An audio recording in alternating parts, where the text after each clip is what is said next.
Hey everyone, guess what? We do not have ugly swag. We have spaced out radio gear that you're going to want to wear. Why? Because no one wants to wear ugly clothing. So head on over to spacedoutradio.com and go shopping today.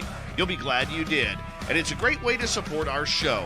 Once you get your gear, send us a picture of you rocking out in your SOR swag. spacedoutradio.com, shop there today, and make yourself look good.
Welcome, everyone, to Spaced Out Radio, the After Hours radio show with me, your host, Mr. Rob G.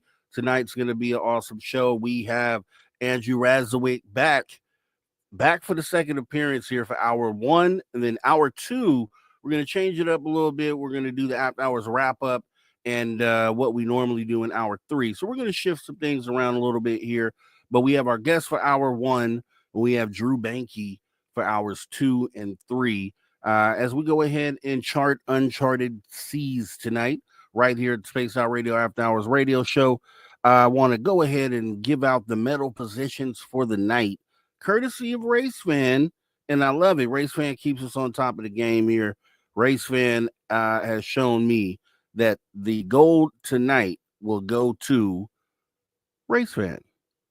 Then the silver goes to Laura Lobbs.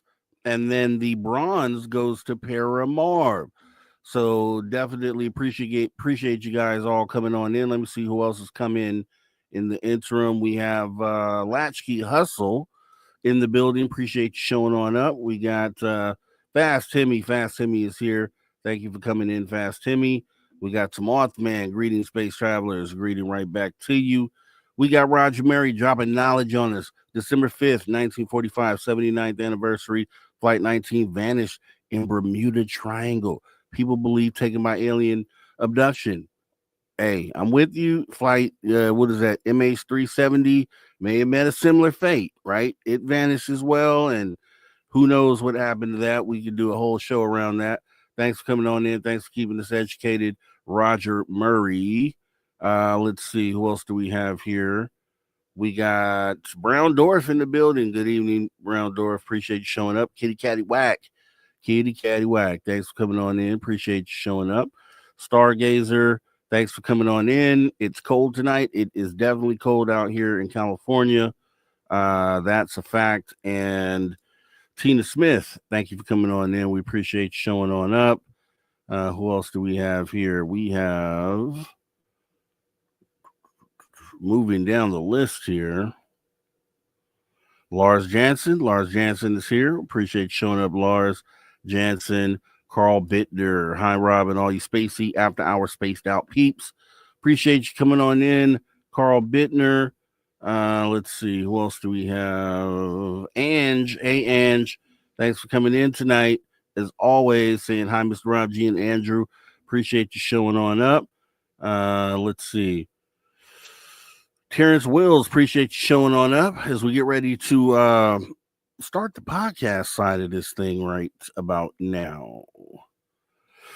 Welcome, everyone, to Spaced Out Radio, the After Hours radio show with me, your host, Mr. Rob G. Tonight, we have our guest, Andrew Razowick, for hours 1, and then we have Drew Banky, Steve Stockton, and a whole lot more for hours 2 and 3. Don't you go anywhere. Just make sure you stay right there as we get ready to start the radio end of this in about 10 seconds. Here we go.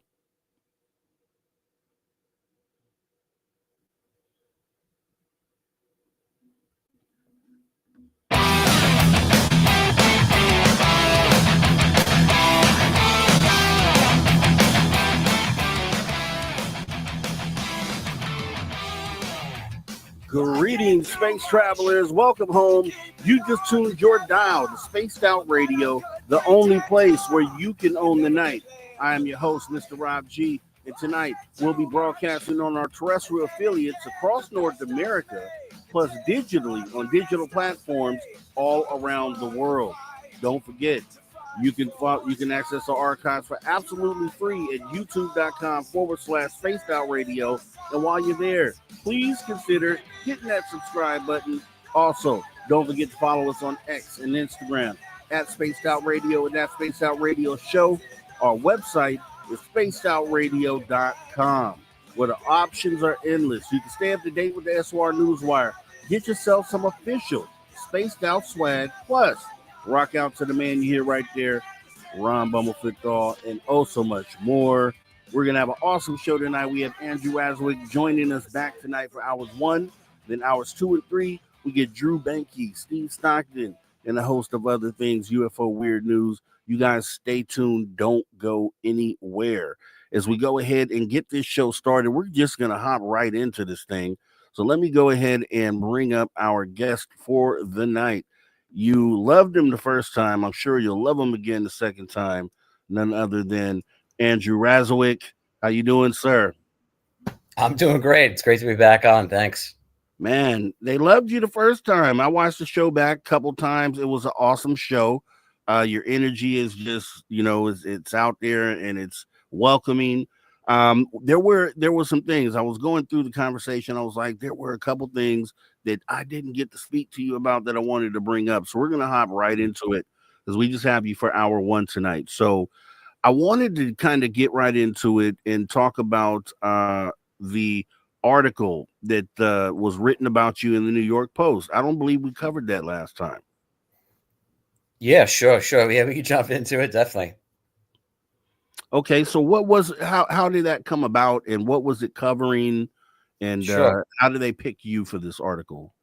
Yeah. So I'm sitting on the beach in Brooklyn, Coney Island, New York, sitting on the beach with my girlfriend at the time, who's my wife now, Jess, and we're sitting on the beach hanging out, and my phone buzzes, and it's a text message through Instant Messenger on Facebook from some random editor at the New York Post. And it just basically said, "Hi, my name is Anna, and I'm writing an article about you, and we're dropping it tomorrow. Would you like to give a comment?" And I thought it was a scam.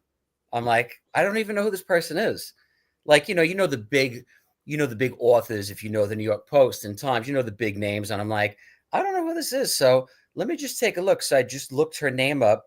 I Googled her, and I saw previous articles she had written, which were all hit pieces on firefighters and cops. Like, she wrote an article that more firefighters were getting injured in the firehouse and in the kitchen than at actual fires. Like, now that's actually a good thing. I don't want anyone to get hurt at a fire. You know what I mean? So, but everything she did was political and geared towards that. So I'm like, oh my God. So I called a lawyer, Ray Hernandez from the Free Organization, who is an attorney and a contactee. And I know him through Mary Rodwell. And I'm like, Ray, what do I do? This lady said she's dropping an article. I don't even know who she is. I don't even know what she wrote. She won't send me a copy. He said, just give no comment. So I wrote back to her and said, Don't do this. No comment. And I don't even see what you wrote. So how could I comment? I don't even know what she was going to write. You know what I mean? But I'm thinking, oh my God, I did an interview not too long ago where I'm turning blue, right? And all this other stuff. And they're going to put God only knows what in the paper. So then I had to call the fire department, the New York City Fire Department press desk, who handles matters with the papers and the news. And I had to tell them everything. I called them and said, okay, I told them what happened. I got a call. And then I just said what I've been doing on my time off from work. I go outside, I'll have contact with UFOs. And then on my days off, I'm a psychic medium. I've been giving people readings, not as a business. I've just been reading people for nothing on my days off for the last 8 years, whatever it was at the time. And they were like, okay, we don't have a problem with that. So they called the Post and said, don't run the article. The guy doesn't want it, meaning me. I want nothing to do with it. Just leave him alone. And the Post was relentless. They were like, no, he works for the city. The city has a right to know. They're like, but why are you going to even write this? The guy doesn't want anything to do with this. They have a right to know he's a city employee. So they wrote the article. They mentioned where I lived, how much I made, and then my contact and my psychic work. I don't see why it has anything to do with what I make or where I live. You know what I mean? But they put that in there. I'm sure they probably edited it because they didn't release it right away. They waited about 3 weeks. Then they ran it. So they might have edited whatever out. And what I thought at first was going to be a curse, of course, in the end ended up being a blessing. But I did not want any part of that. I didn't want to approach that with the guys I worked with. Like, hey, I'm in the newspaper. Look at me. It wasn't like that when I got into this. And I didn't want to come across like that. I would have rather have just organically had this conversation with the guys. You know what I mean? So that's what I was most concerned with. I didn't want to come across like, you know what I mean? Oh, I'm in the newspaper now. I really didn't want any part of that. It kind of just happened. And then everything else just took on a life of its own after. And what year was this? 2018, July of 2018. They ran the article, I believe, July 21st. Okay. If people listening, it was on page 6 on Sunday. Page 6 is the big part of the New York Post where they cover all the dirt and all the celebrities and, who's doing this and that. It's a lot of crazy stuff. I was on that, the first page of page 6 on Sunday. See, I was going to ask you, how do you feel in hindsight the media treated that aspect of your story? So it's interesting. When that came out, of course, it's actually really interesting. Nobody in ufology would touch the article. And at that time, all anyone was doing was crying, saying, there's no credible witnesses out there. There's no people with real jobs, like whatever they were saying. And I didn't ask for this, but I thought, well, there you go. There's an article with somebody that is in the line of service. And I have, proof, videos and blah, blah, blah, all this stuff, whatever, it's more than just a story. And none of them would touch it, like the big UFO researchers. But I was like, well, you know what? It's out. It is what it is. And then now, though, if you look back at the article, everything, all these whistleblowers and everything that they're talking about and the Nimitz sighting and all those things came out way after. I've been talking about these things for years. And, like you and I, just people online, friends I knew, CE5 groups. Now, because people that work for the government are testifying at the Pentagon, now everyone is like, oh, it's okay to talk about it now. They must be real. But, I guess I was one of the first people to I didn't want to, but like kind of be in the news and sharing what I experienced, because they took bits out of interviews I did online, which if I say something online, I stand behind it. That's my experience. So so that's a great segue into the UFO hearings that were recently had. I think those happened since the last time we talked. Though that, and then also the Arrow hearing.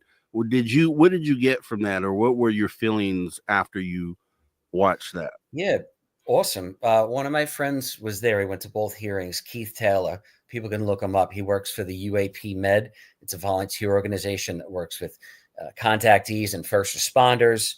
Sometimes people have health effects or all sorts of things going on if the contact. He actually was there in person. And then I personally know some people that were on the UAP task force. Now, not all of them testified that day, but I know that there are sitting members of Congress that are contactees, which is why this is all happening. And recently, too, there was somebody on the UAP task force that has come forward that has admitted to being a psychic medium and a UFO contactee. So kind of like what I've been saying all over, throughout the years. Yeah, I make contact. Oh, I have psychic abilities. People are like, yeah, right, that's nonsense. There's someone that was on the task force doing the same thing, and they didn't kick her out. They kept her in the group. She was doing her thing. And she's done some interviews. Sarah Gann, people might know who she is. She's done some interviews now, and she's spoken about what she experienced, because if they didn't kick her off the team, that means they're well in tune to what's going on. I know they are. And that's refreshing to see that it's not only just, people that are out here that are having experiences and psychic abilities. It's some of our own people that are working with the government. And at least they're admitting it now. That's the thing. Rob, a couple years ago, 10 years ago, when my article came out, nobody came forward like, oh, yeah, I know what this guy's talking about. I've done it too. I've seen it too. It was dead silence, radio silence. Yeah. Now, oh, yeah, everyone wants to talk about it, of course. Yeah, and that's the beautiful thing about it, because the more we realize that most people have likely had an encounter, then we can count on those people to have that awakening moment where it's like, you know what, I need to just come forward and admit it. And we're seeing a lot of that right now, which is definitely awesome. What do you think about as well the recent drone swarms? For me, and I'll tell you afterwards, how do you feel about those stories? Because not only did we have the one they admitted to in 2023, but then we also had another one, and then one in the UK recently. What do you think about those drone swarms? So these types of sightings have been going on forever. The mere fact that on the ground, boots on the ground, servicemen are filming them now. One thing to remember, I've been in this journey a long time, filming, videotaping, using an iPhone, getting terrible footage sometimes. Sometimes you're going to film something and you're seeing something and you're like, wow, I can see this. Then you film it and it doesn't come out quite the way that you see it with your eye. And then there is misidentification. I've done it. We've all done it. All people that have been around this. Sometimes you think you see something and then you film it, or somebody else looks and goes, oh, no, man, look on the satellite chart. That's, something else. That's why it's good to check with multiple people before you reveal something. Now, I think the servicemen and the people out there are being genuine, and they're flooding the internet now with all of these photos, which I think is great. There's a guy you might have heard of. Have you ever heard of Cliff High? Sounds familiar. So basically, and your listeners might be well aware of this, Cliff High basically created WebBot. There's a thing called WebBot, and they make predictions based on the internet and computers. They make these future predictions. They made predictions about 9/11, Bitcoin, all sorts of world events. And Cliff High in 2009 said, he said in 2009 that Donald Trump would be interviewed by Joe Rogan. Now, Joe Rogan just started his podcast in 2009, and he said when that event happens, it's going to trigger 39 days later a massive UFO event where he claimed that UFOs would be shooting at each other, attacking each other on the ground, all sorts of things. So Joe Rogan just interviewed Trump not too long ago. December 3rd / the 4th will be 39 days after that statement. Now, we were going to get into remote viewing too. This is all tied in. So Cliff High as well. You can look this up. You can run the video about this.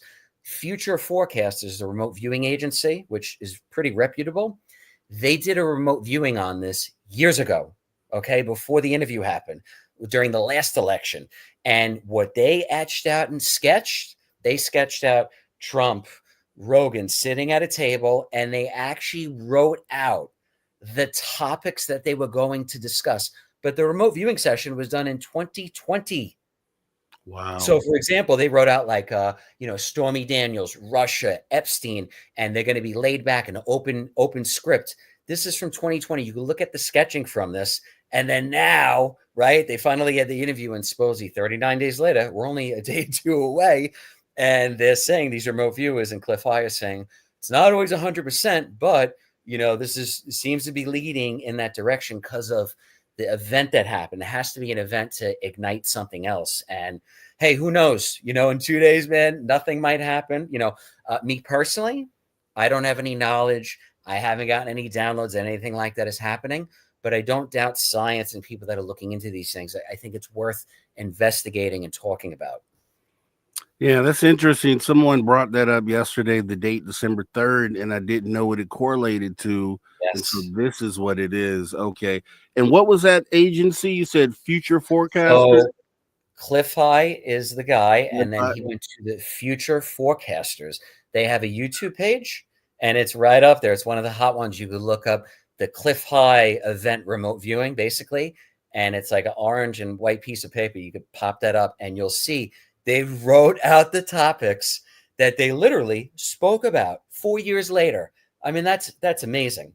That's absolutely, that part's amazing. Now, is there going to be some sort of giant event? I could say this.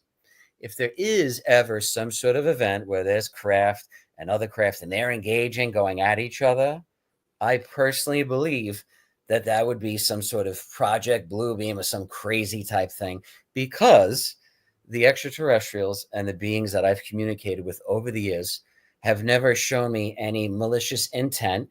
And if they did, and they had malicious intent, we wouldn't be here. They wouldn't wait until we've had nuclear weapons. They would have wiped us out in the 1940s before we had nukes. You know what I mean? So to me, it doesn't make sense. That to me, they're peaceful. They've evolved past that. But humans and other type of agencies that are still sick in the head want you to believe that there's a threat. So if they ever stage something like that, I don't think it would be extraterrestrial in nature at all. That's just my personal belief. What do you think about the selection of whistleblowers, the people they had testifying, the witnesses for the hearing? What do you think of that group? Do you have any opinions on any of them? Were they good for you, or what do you think? Yeah, so like I said, I know some of the Congress members, and I know some people that were involved with that on the other side of the listening part, you could say receiving, okay? And they were not happy that they were coming and basically promoting their books. They talk about all these things before they came to testify. And then Anna Luna and a couple other people spoke today publicly. You can see it on Twitter. And they shared all the stuff. They came in and testified, but then they said, I can't answer that. So once again, I don't have a problem with people coming forward, but if you're giving a mixed message, I think that just muddies this water, and that's part of the problem, not the solution. The solution is going to be, to me, when they get regular people or whoever, even if it's ex-military or intelligence, that can come in and go, I'm going to share everything with the public. I don't care what happens to me. I'm willing to die for this. If they call me tomorrow and said, come up there and testify or say whatever you done, there is no closed setting. I would share everything I know, and there's other contactees, the same thing. Why hide that? When you're holding on to something, when you're hiding something, now you're a threat and now you're in danger. That's very dangerous. Once you come forward and start sharing, you better dump it all or tell somebody, because if you don't, now you're a target, and that's real dangerous. So they're either playing a game with us, acting like they're in danger, or these guys that came forward and gave the half truths, they're going to be in some danger, man. That's serious business there. Great point. Great point, actually. And what do I had an opinion on the fact that they had a journalist there as one of the witnesses. And the journalist, at least, and I made this point that at least the other three could say, hey, I'll talk to you about it in the skiff. Whereas a journalist has to sit there and say, I can't reveal my sources. So it's like, you'll never get the answer from that journalist. So why include that person on the panel? And so I kind of had a problem with that. I don't know if you felt the same way. Like what is the and going to your point on if you're going to release information, release it all, because you become a target. So it just seems really strange that they would have a journalist up there and all he could say is, sources and methods, or protecting my sources. What do you think about that? Yeah, and somebody asked in the comments, they said, what is a regular person? I mean, somebody that can come in and speak openly and go, oh, that's classified. Oh, I got to be brief. Stop it. Enough. You've talked on all these interviews. You got on News Nation. You've done all the stuff, whatever. Share that now with the public on the record. Because if you don't, You could lie, you could say whatever you want, but when it comes down to it, and you're sworn under oath and you might go to prison and now you're not answering, of course, it's common sense for people to go, I don't know about that. So I think what they're doing is, right, once again, the people in Congress, though, at least, and people that were there, they're catching on and they're getting fed up. And they're going to get regular people, contactees, people that are ex-military, government, they're going to go, I'll share everything. I don't care. If your life was really threatened or harmed, or they were going to hurt you or your family, dude, it's game over. If somebody did that to me and I was holding on to something I'm not holding on to, but if I was holding on to something, done. I wouldn't wait till I would dump it viral and then go to dump it all, man. Screw them. And I would drop their names of the people that were coming and threatening and harming my family. That's sick. If by you not saying their name and not revealing that, you could dump it publicly at Congress and end this. So they're continuing this nonsense. And I won't stand for that. I don't roll with people like that. I don't want anything to do with that. I'm just a dude with a story. I know what I've seen. I share it to you like I would share it to Gary Nolan at Stanford, like I would share it to Ross Coulthard, or I would share it at Congress, or I'd share it with my mom. It's the same thing. I don't change my story. It is what it is. And I wish other people could feel that comfortable to just go, I don't know all the answers, but here's what I think. Why don't we share everything? That's the only way we'll get to the truth. So then if you were a whistleblower, then would you violate your NDA in order to for something like this that would benefit humanity? Would you take that risk? If they are committing a crime against humanity, that breaks the NDA, man. Right. Like, as far as I know, and the whistleblowers I know, and Greer, people love Greer, they hate Greer, but Greer would even say, if you're committing a crime against humanity, the NDA is out the window. Like that's that. There's certain things where, once again, that's why they were trying to get these protections for some whistleblowers. So I'm just speaking out loud, like Elizondo and people that have come forward. I don't know who they're going to get protection or not, but they should have gone to someone already at the Pentagon or wherever to speak openly, like you're doing something in a classified program that is a crime against humanity. No, man, to me, that's got to end. I don't want, and I've never signed an NDA. I would never sign an NDA. No, thank you. I don't want to get involved with that. That is insane. But if I saw something that was unethical or violated someone's human rights as a human being that affected my family or my neighbor, or nah, bro, it's out.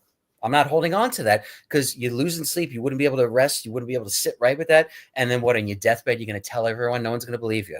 Enough. It's got to end. That's true. That's true. And when I say that, I try to make it not sound like I'm being selfish, like, hey, I just want a particular person to kind of put it all on the line. I say that because I would do that. I would put it all on the line for humanity. What's right is right, what's wrong is wrong. And like you said, technically you shouldn't be able to enforce an NDA if it's a crime against humanity. And then if it's not really related to anything top secret, you can't make extraterrestrials top secret. There's no way that you could do that, or their tech. Our tech, okay, maybe, but I don't see a world where you can really, you can put a lock and key on someone speaking about that if they saw it or if they heard about it. So that is actually pretty awesome to get you to kind of elaborate on that. So we're going to go ahead and go into government intentions. Like, what do you think the government intentions are as we get ready to go into this first break? I don't, if you could give us maybe one word that kind of leading into the other half of the break. Oh yeah, it's flat out. I think most people in there are good people, but you got the few that are connected well. So it's the deception. So even if you have 75% awesome or 90, you got 10, but they got connections. They're going to change the law. So, but if enough of us get together eventually, we'll do what we got to do. That's why we got to come forward. We can't be afraid of them. That needs to be called out. Someone just commented in there about we'll get to that comment and more right on the other side of this break. We have our guest Andrew Razowick going deep on hour one right here at Spaced Out Radio After Hours Radio Show. You guys don't go anywhere. We'll be right back.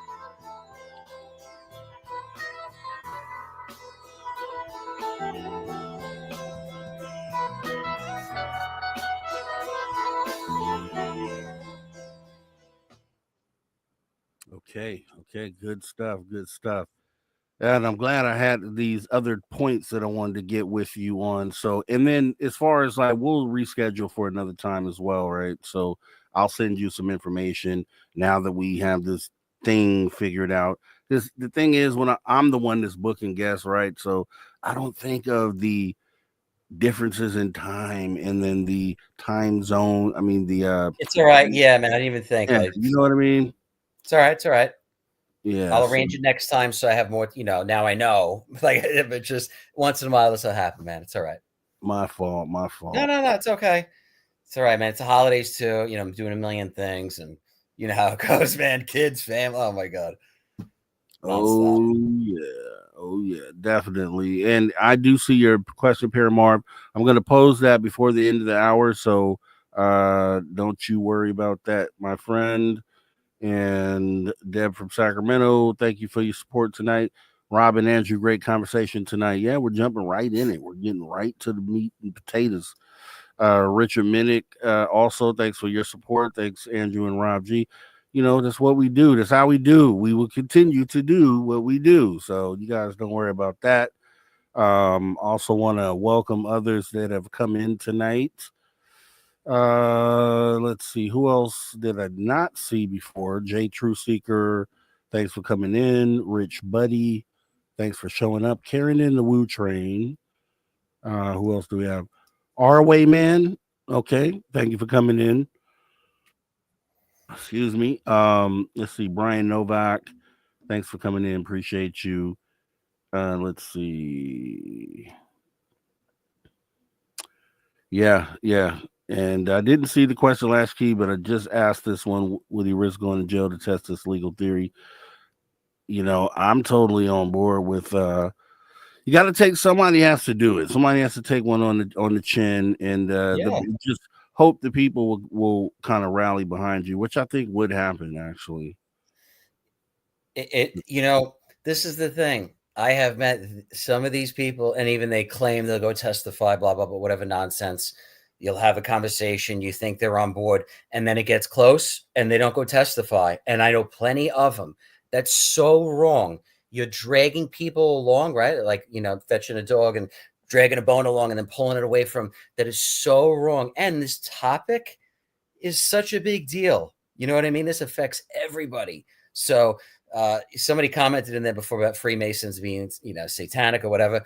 I just want to share. I know a bunch of Freemasons. I'm definitely not one, but I know Freemasons.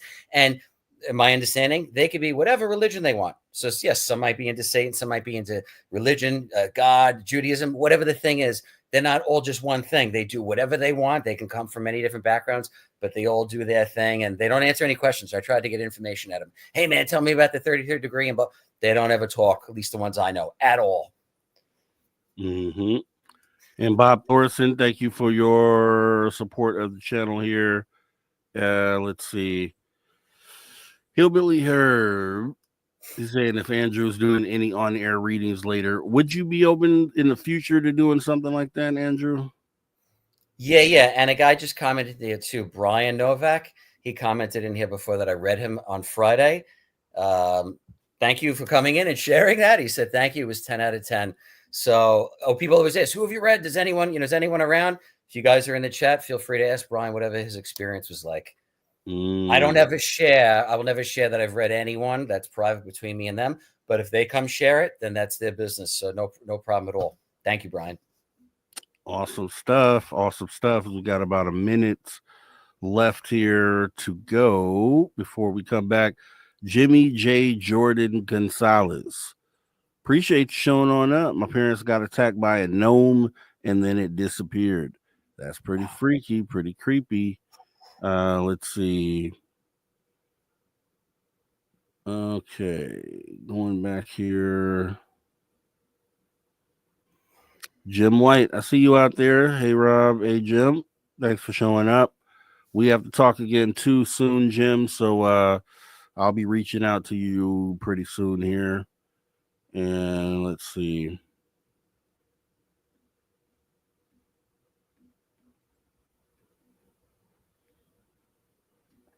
Okay, I think that's about Yeah, Blue Cruise. Blue Cruise. I almost missed you. Thanks for coming on in. Thanks for showing up tonight. Blue Cruise. You got about 20 seconds.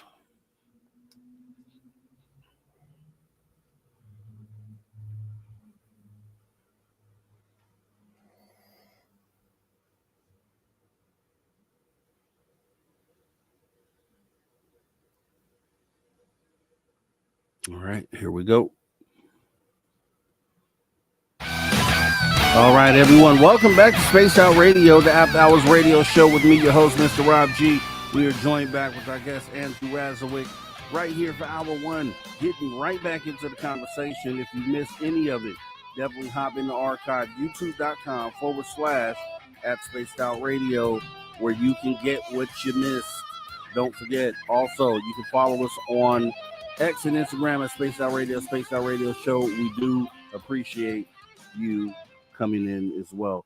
So jumping right back into it, right before the break, Andrew, we were talking about government intention and what the real intent, why are they holding this back? Let's dive into that if you wouldn't mind. What do you think?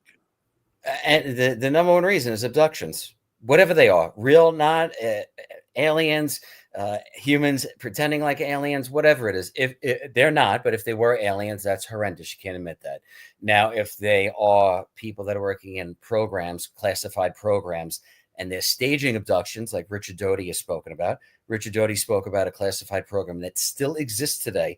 In a Dr. Greer interview, he said the program still exists where they dress up, they go out, and they'll abduct people, and you don't even leave your bedroom, but you think you're being taken on a craft and poked and prodded, put back, and you haven't. That's why you end up back in your bed. You haven't even left, and you think everything's happening.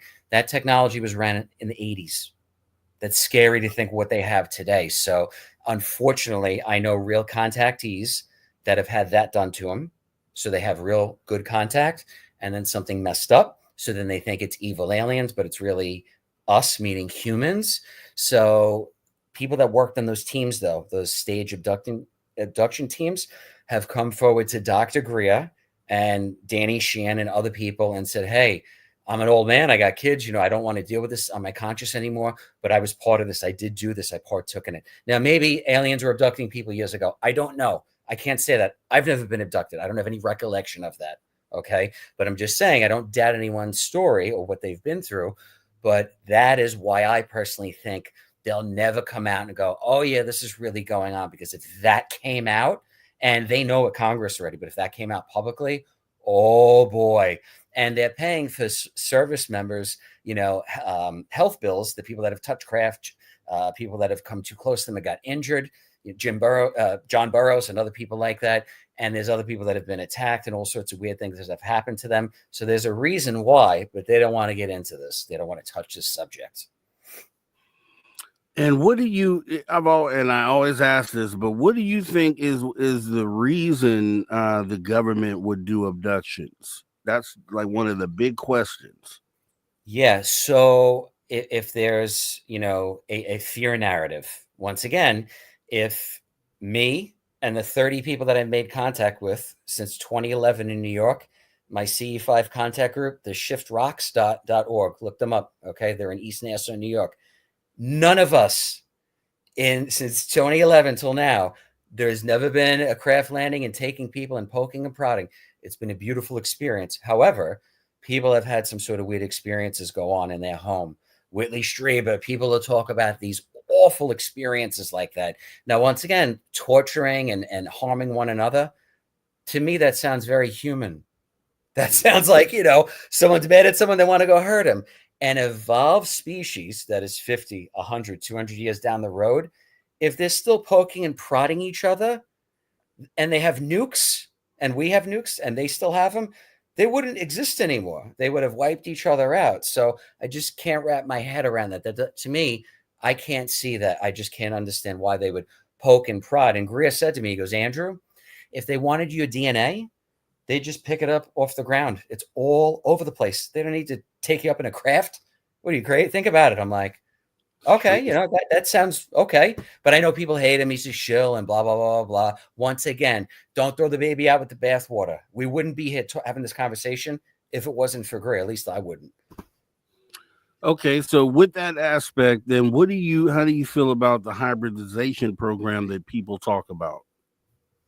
Yes, very interesting. That is really interesting. So I think that there definitely could be species out there that are older or not well, they're dying off, and some of them could be breeding with humans. Now, is it knowingly? Is it not knowingly? Is it a past life agreement?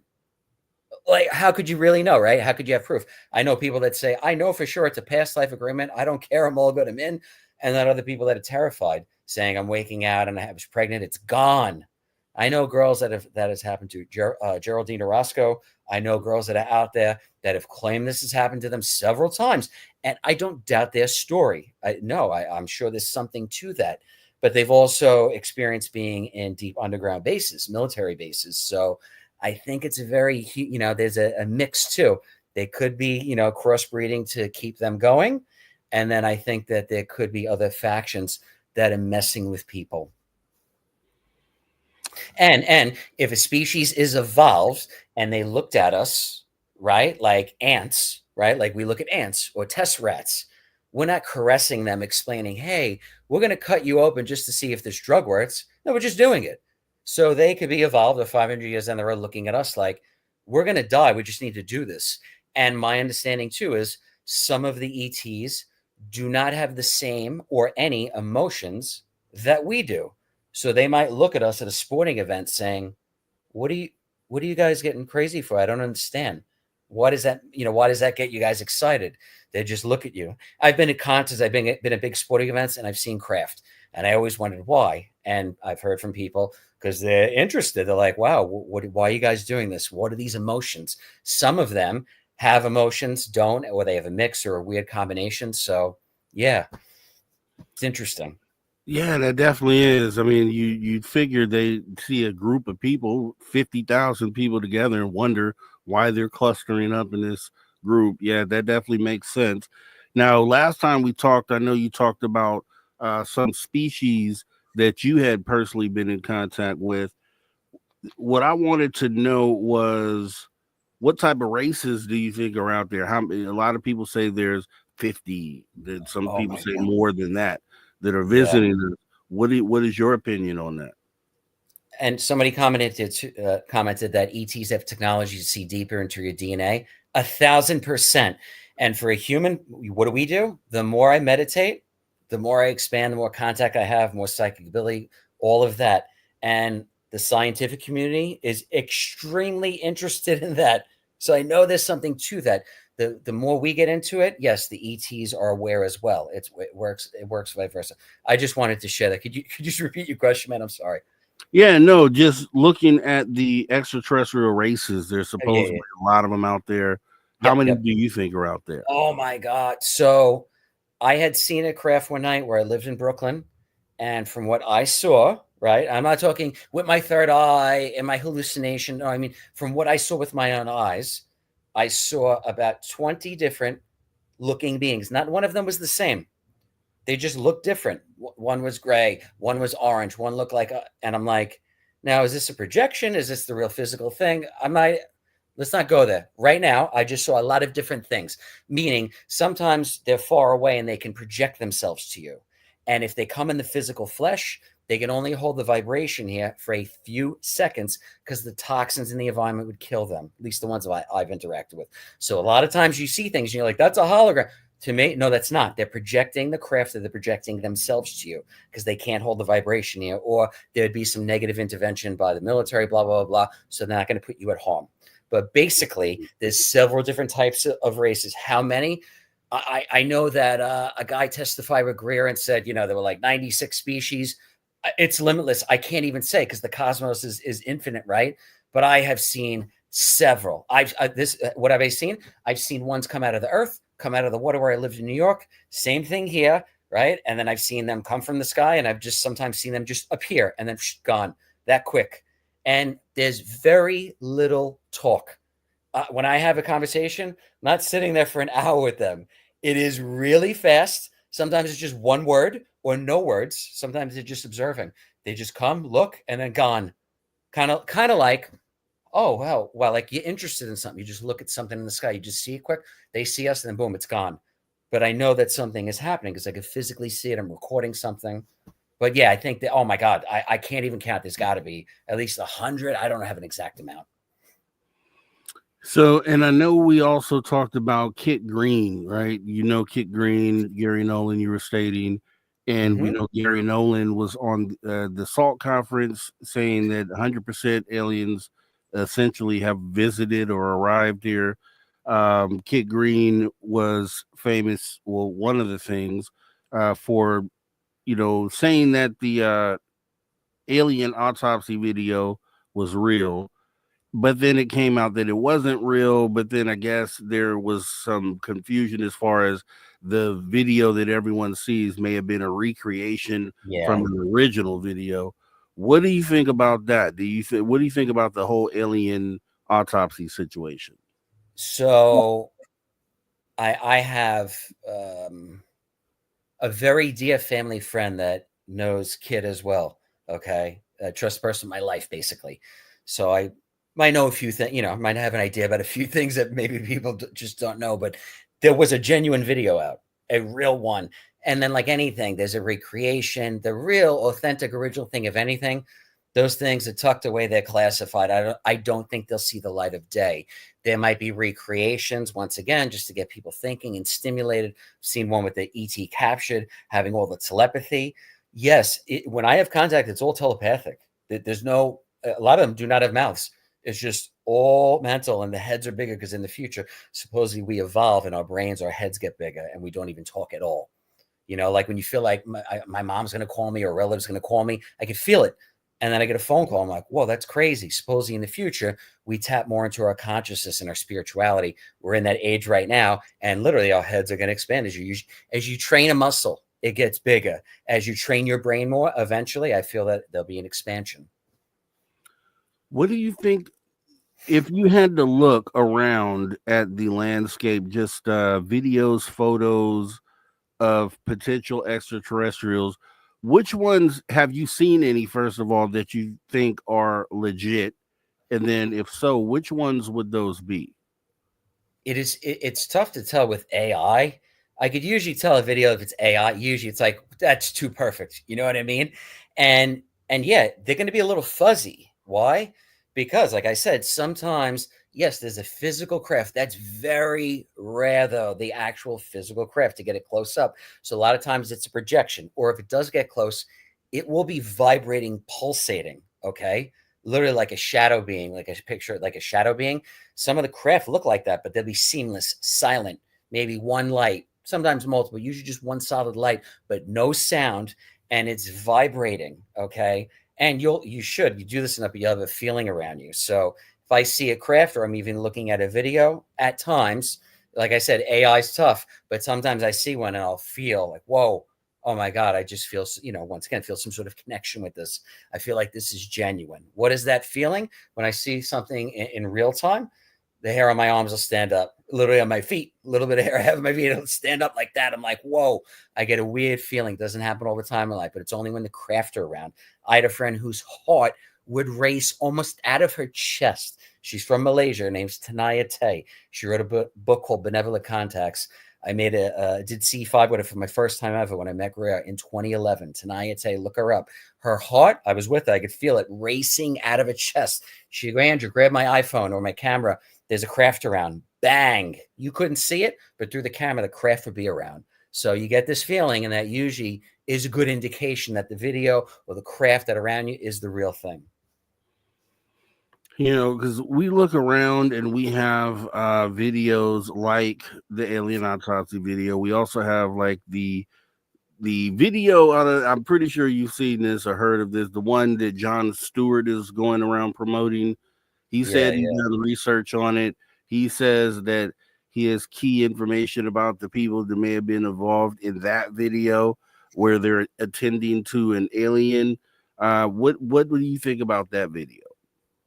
Yeah, Richard Doty said that, whether that's a recreation, but he saw something like that years ago, meaning that is real. That did happen. And that is something that I would say that if they actually got the physical body there, it would be something like that, especially whatever era that was filmed. It'd be total chaos. It would have been, oh my God, it would have been total chaos. People would say to me, what if they land or they come face to face to you? I said, me, I probably crap my pants if the physical being came and stayed for a day or two. Oh my God, at first, staying there with you, and then you got to take care of the thing. That's very stressful. It's traumatic. You know what I mean? And then you got to deal with all the ridicule and all the crazy stuff after. Yeah, I shout out anyone that has the kahunas to share anything you film, whether it's not a craft or is, or who knows. Put it out there. Ask somebody. Ask a few people before maybe you post it, just to make sure. Put it out there. We're all going to make mistakes, man. We're humans. We're not angels walking the earth, man. Chill out. Everyone gets so worked up. I'm just glad we're all talking about this, because 5, 10, 20 years ago, I couldn't talk about this with anybody, and I felt like the biggest freak. And now I could talk to anyone, my neighbor, anyone out there about it. And times have changed. All right, kind of turning the corner here. And thanks, Maggie M10, for your support of Space Out Radio. I see you out there. Thanks for coming in as well. You mentioned during the conversation last time that there were situations where you had, I guess, seen things that you didn't know what they were, potentially cryptids. We were talking about Sasquatch at the time. You talked about a group you were out with that had some sort of affiliation with CIA. And so what were you saying there? Were you saying that CIA is looking into cryptids, and like, do they have something going on there? Is that what you were trying to say at the time? Yeah. So basically, I was sitting, this is crazy, but anything can go sometimes. I'm sitting on the beach in Brooklyn. I go to a diner and I took a photo in a diner, but out of a window. And I just posted the photo, like a normal photo. And a guy from a Dogman group goes, dude, you got something in the window. Let me get this looked at. So I gave it to him, and it went to this group with literally scientists in it. And they're like, you got it. You got whatever, cryptid, Dogman, whatever you want to call, whatever this thing is, right? I wasn't sitting next to this thing taking a selfie. It was just in the distance, though. Whatever, weird things happen.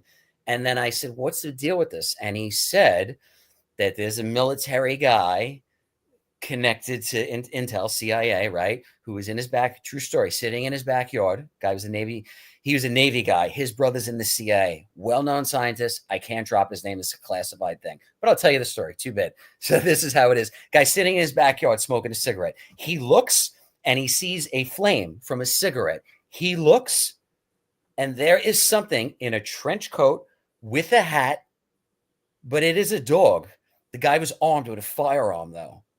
He pulled the firearm out and shot. Thing was gone. And he called his brother, who is a well-known CIA intel officer, well-known scientist.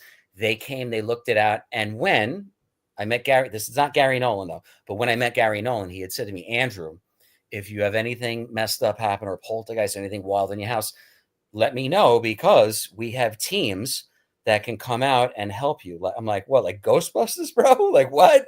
And basically, yeah. And I never had anything like that happen, but I heard that story about that other scientist from a very credible relative of mine. So I know it's real. And I'm like, oh my God, this is crazy. Looking at the dog man.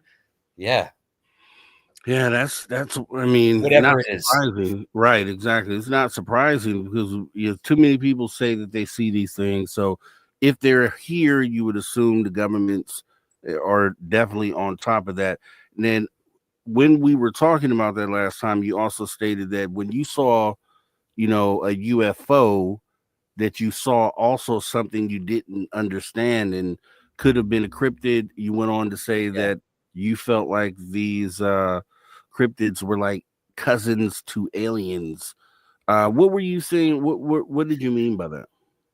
Yeah. So just people know too, I've had some of that contact in Brooklyn. Then I used to live in the Hamptons. Okay. Long time ago, but not far from the Hamptons is Montauk. And I've been out to where the Stranger Things, where it's based on, Camp Hero. I've been in that building. I have pictures from inside I could share with you. Wow. I got in there past the camera security, took pictures inside there. I don't know how. We just got in somehow. Took photos, had all sorts of weird stuff going on with craft, with weird phenomena, with these weird things. I heard there were stories that happened there, but I know what I saw too and experience. And yes, Plum Island's not far, the Montauk Monster, all of those weird things out there. When I've seen craft, I've also looked next to me and I saw a person one time that I took a photo of, a human. But when I looked at the photo after, the person was blue. They were blue. I don't know why. And then around me too, as well. One night I was out there and I had taken photos of what people considered, whether it was a Bigfoot or a dogman, or I can't even put words to it, right? I don't have a term, right? There's no manual that I've seen that said, hey, that's what you saw. I'm just like, I don't know. It just gets really weird. I think it has a lot to do with what you think of. I think our consciousness can co-create a reality. Meaning, if you're with me, we're going to see something. If you're not with me, I might see something slightly different. You know what I mean?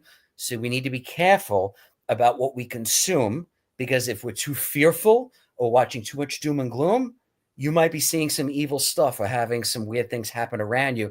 And it might just be our consciousness that we don't fully understand it. So we need to be really vigilant. Okay. And when you said, so it feels like you may feel like the phenomenon is all interconnected. Is that fair to say? I personally believe it is all interconnected. It's like wheels on a bicycle, and one's an NDE, one's an OBE, one's a UFO, one's a dogman, one's a Bigfoot. I think it's just, this is what I'm seeing, this is what you're seeing, but it's all tied into consciousness. And that is the ultimate secret that they do not want us to know, how powerful we actually are. How do we fix that? Start meditating. All right. And I have a question real quick from Paramar from earlier. He asked, Andrew, have the ETs ever mentioned Project Bluebeam or maybe you've remote viewed it? I haven't, and I asked Greer about that, and he said that's all nonsense. Predictions never happen because it's humans putting that out there. And I'm not saying, I don't know about December 3rd, 4th, whatever's coming up, but usually if the powers to be are aware of it, they're going to tweak it and do it some other day, or we have a guard down, right? Like 9/11 or anything else. No, I have not had any communication about that. Nothing. I hope I'd get a heads up if it was coming, right? But I have not had anything. If anything, all these people over the years, people have messaged me some wild stuff, bro, that it's going to happen, and nothing has ever happened. One guy I heard on the radio, this guy worked for NORAD, Stan Meyer, and he said before this happened, he said there was going to be a massive UFO event in New York City. He gave the date, and it happened. I heard him on Coast to Coast. Before it happened, he ended up dying, but it happened. There was a UFO sighting in Manhattan. Look him up, Stan Meyer. That's the only guy ever that got a download, shared it, and an event happened that I know of.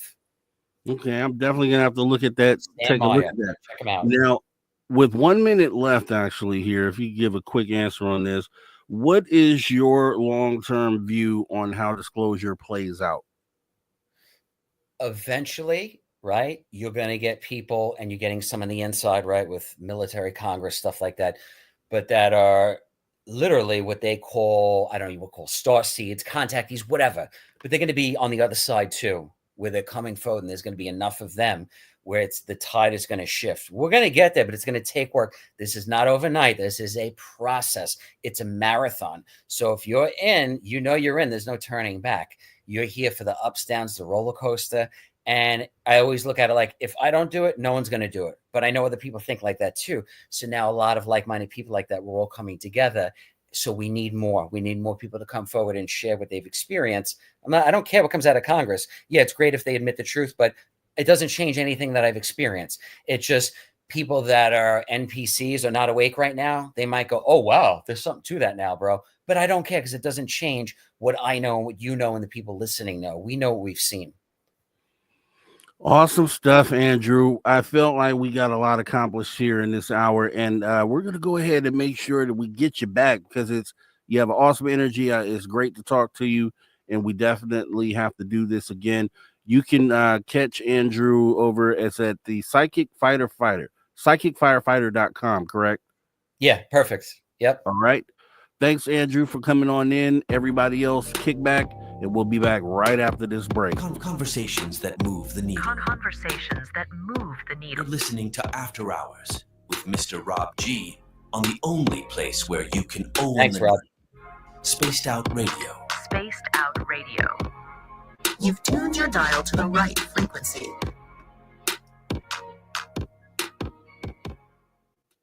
All right. And everyone else, we will take this commercial break and we will be back right here in a moment.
All right, everyone. Welcome back to Spaced Out Radio after hour number 2.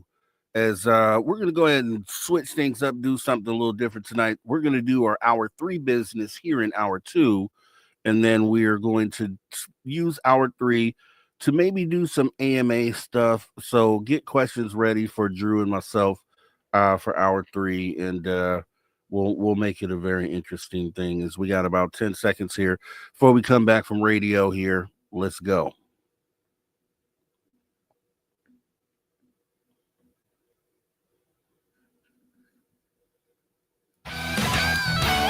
Welcome back, everybody, to Space Out Radio after hour number 2. We want to thank our awesome guest tonight, Andrew Razowick, who will be back for sure for another appearance here.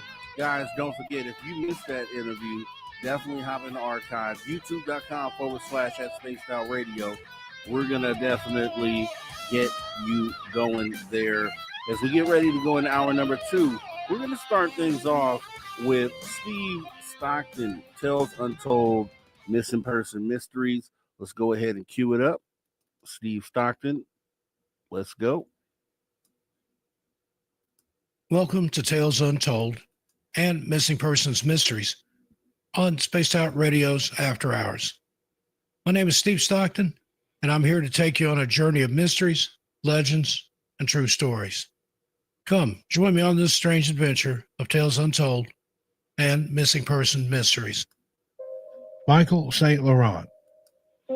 45-year-old construction safety worker and experienced hiker Michael St. Laurent went missing for 9 days in the wilderness of the North Vancouver backwoods.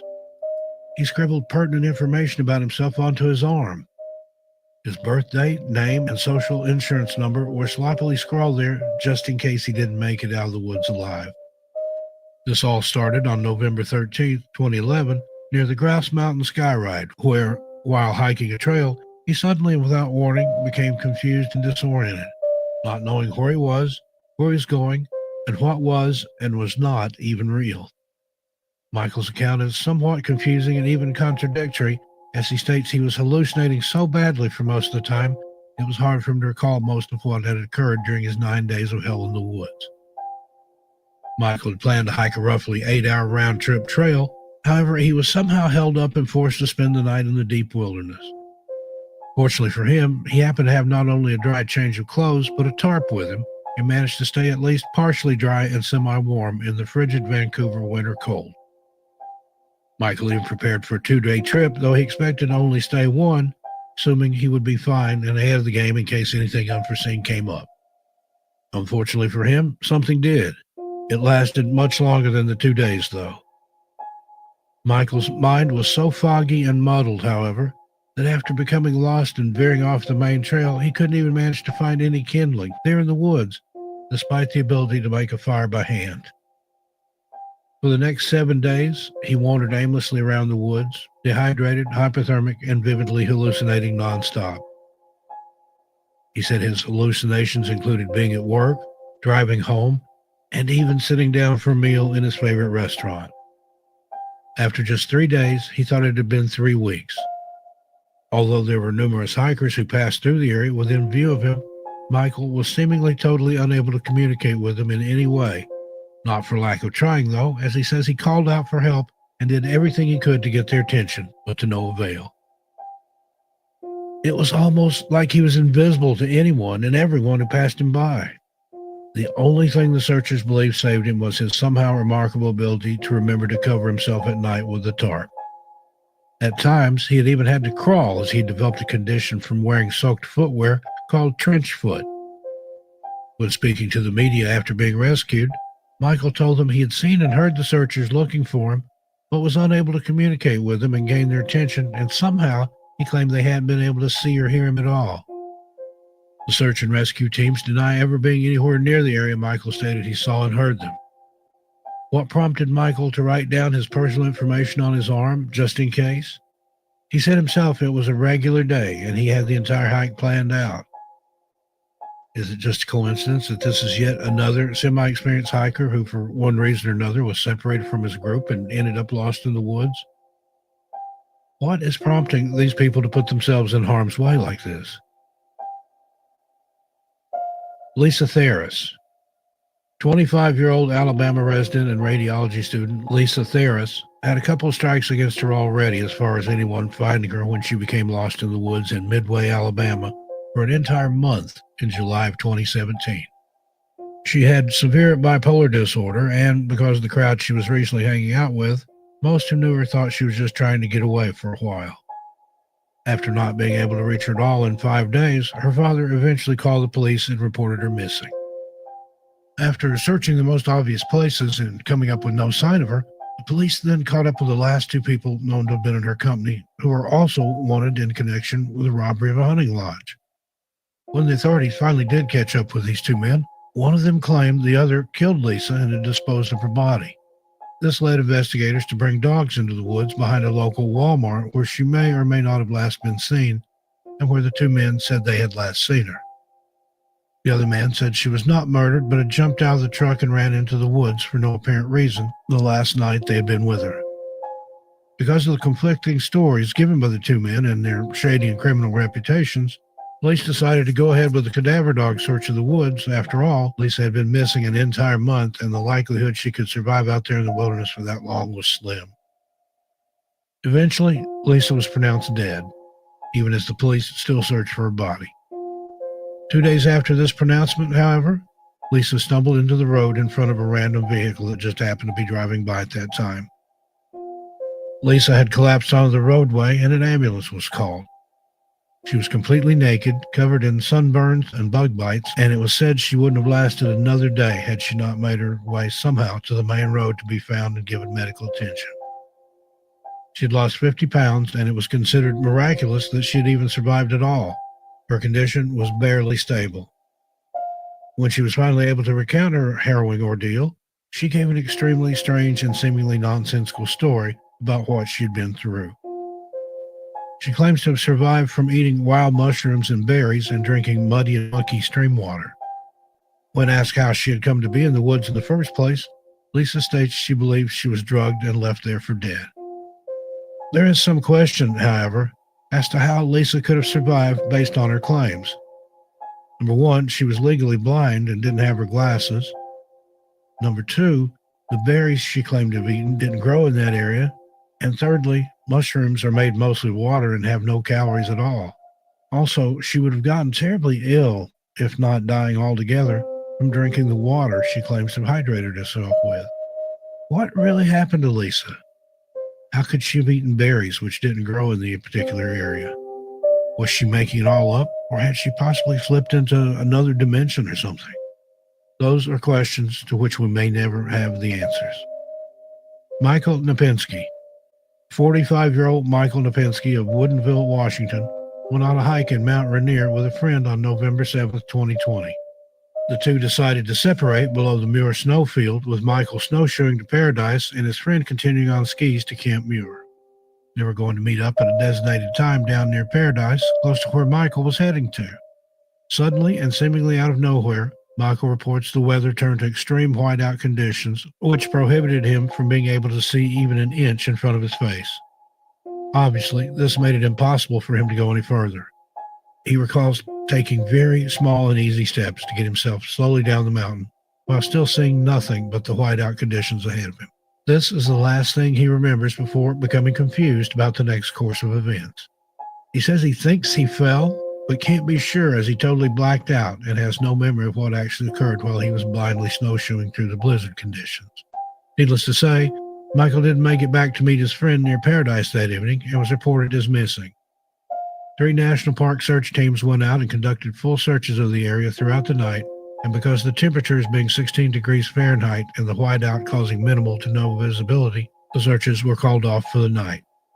Early Sunday morning, however, the search teams went back out to look for Michael, though everyone's thoughts were grim and thinking the worst at this point. Because of the cloudy weather, too, the aerial searches weren't able to be started until late Sunday afternoon, nearly 24 hours after Michael had been reported as missing by his concerned friend. Helicopter searchers finally found Michael Napinski in the Nisqually River drainage, and by the time foot searchers got to him about an hour after he was first sighted, he was unconscious. He had a pulse, though weak as it was, when he reached the hospital, but went into cardiac arrest very shortly after arriving. The doctors began using the most advanced form of artificial life support available, which included bypassing his heart and lungs.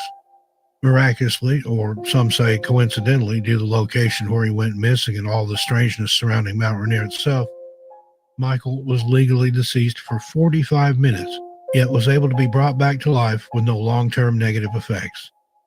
Although he remained unconscious for 2 days after his heart started beating again, Michael did wake up and come back to life suffering some frostbite and bruises and scratches, all which will heal.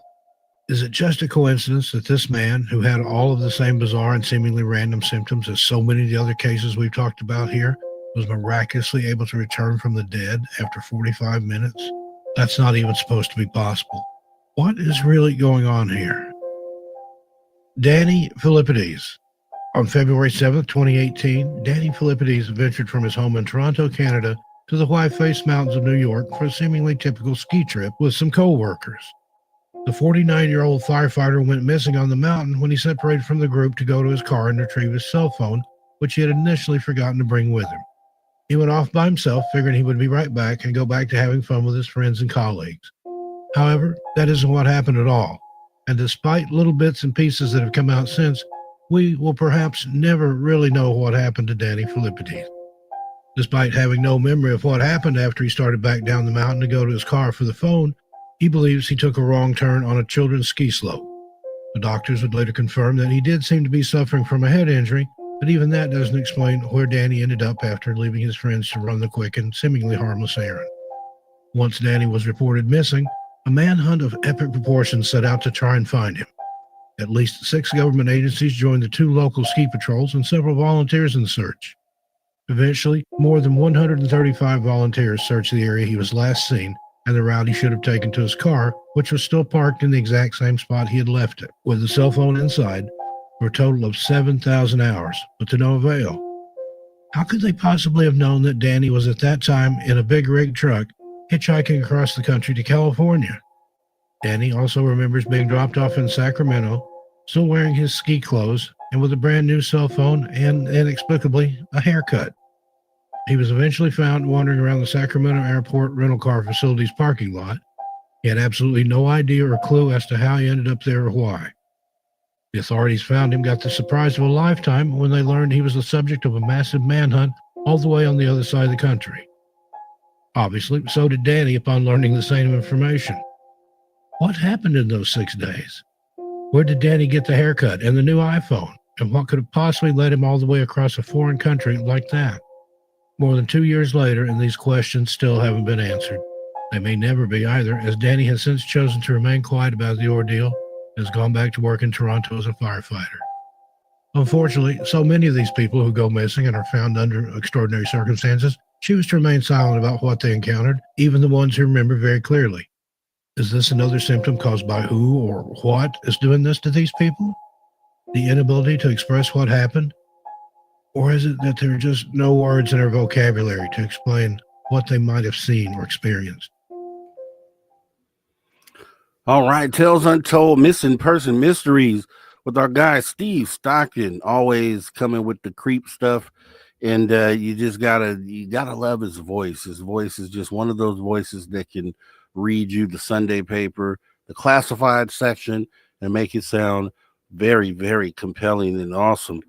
As we go ahead and get ready to move into our normally hour 3 thing, which is now tonight in hour 2, which is going to be the after hours wrap up right here with our guy Drew Banky. Let's go ahead and get ready. Bring him in.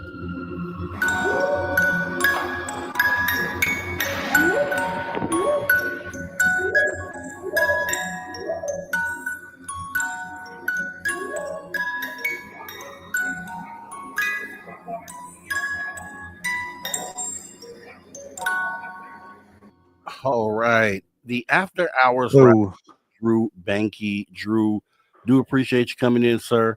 How are you? How have you been? Great. Good. Doing great.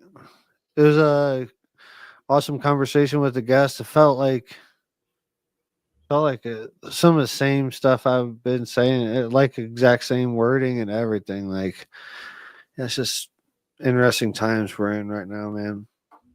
Definitely, and it's we pretty much condensed a lot of stuff into that hour. We kind of did get to cover a lot of stuff, so I'm actually super glad that I had the things that I wanted to cover already marked off, so we could do it in that fashion. So that just the stars aligned for that one. That was great. And we definitely want to thank that guest, Andrew Razowick, for coming in, psychic firefighter, and I believe this is also being streamed over to his channel. So hello to everyone over there at the Psychic Firefighter YouTube channel. This is the After Hours radio show. We do this show Saturday and Sundays, 8 p.m. Pacific until 11 p.m. Consider coming on over, hitting the subscribe button, and checking us out. We have a lot of great content. And actually, we run shows here 7 days a week. 7 days a week, you'll find live content. You get me on the weekends. Dave Scott is Monday through Friday, 9 p.m. Pacific until midnight. So 7 days a week, you'll find some really great stuff here. We'd appreciate you coming over and saying hi as we go ahead and get into this here. So, Drew, we talked about a number of things, actually, and I still have the list here. So, we talked about the drone swarms over the military bases. Right? Are you familiar with that story? The whole thing. I haven't. No. Fill me in. What's going on? What happened? Well, they had it come out in the news recently that we had drone swarms over Langley, the military installation in 2023. I think it was December 2023. Then we recently, and the story was painted as, from what I've read, from what I saw, it was painted as if these were regular drones. That's how they positioned it. Then there was another story that had come out where it was the same situation. Drone. I can't think of the second base, but I know it happened again. There was a third base, which was in the UK, that they are now also saying that these regular drones are swarming these bases. So to me, and this is what I was saying originally, and kind of is showing itself now, is that this seems to be just the powers that be kind of stepping in, trying to kind of muddy the waters and make it appear that the actual orbs and UFOs that have been visiting these nuclear plants and shutting down these nuclear missiles, that they're trying to show people who don't know anything about this or ufology that, hey, these things they're talking about are just regular drones, guys. There's nothing to worry about here. There's nothing to see here.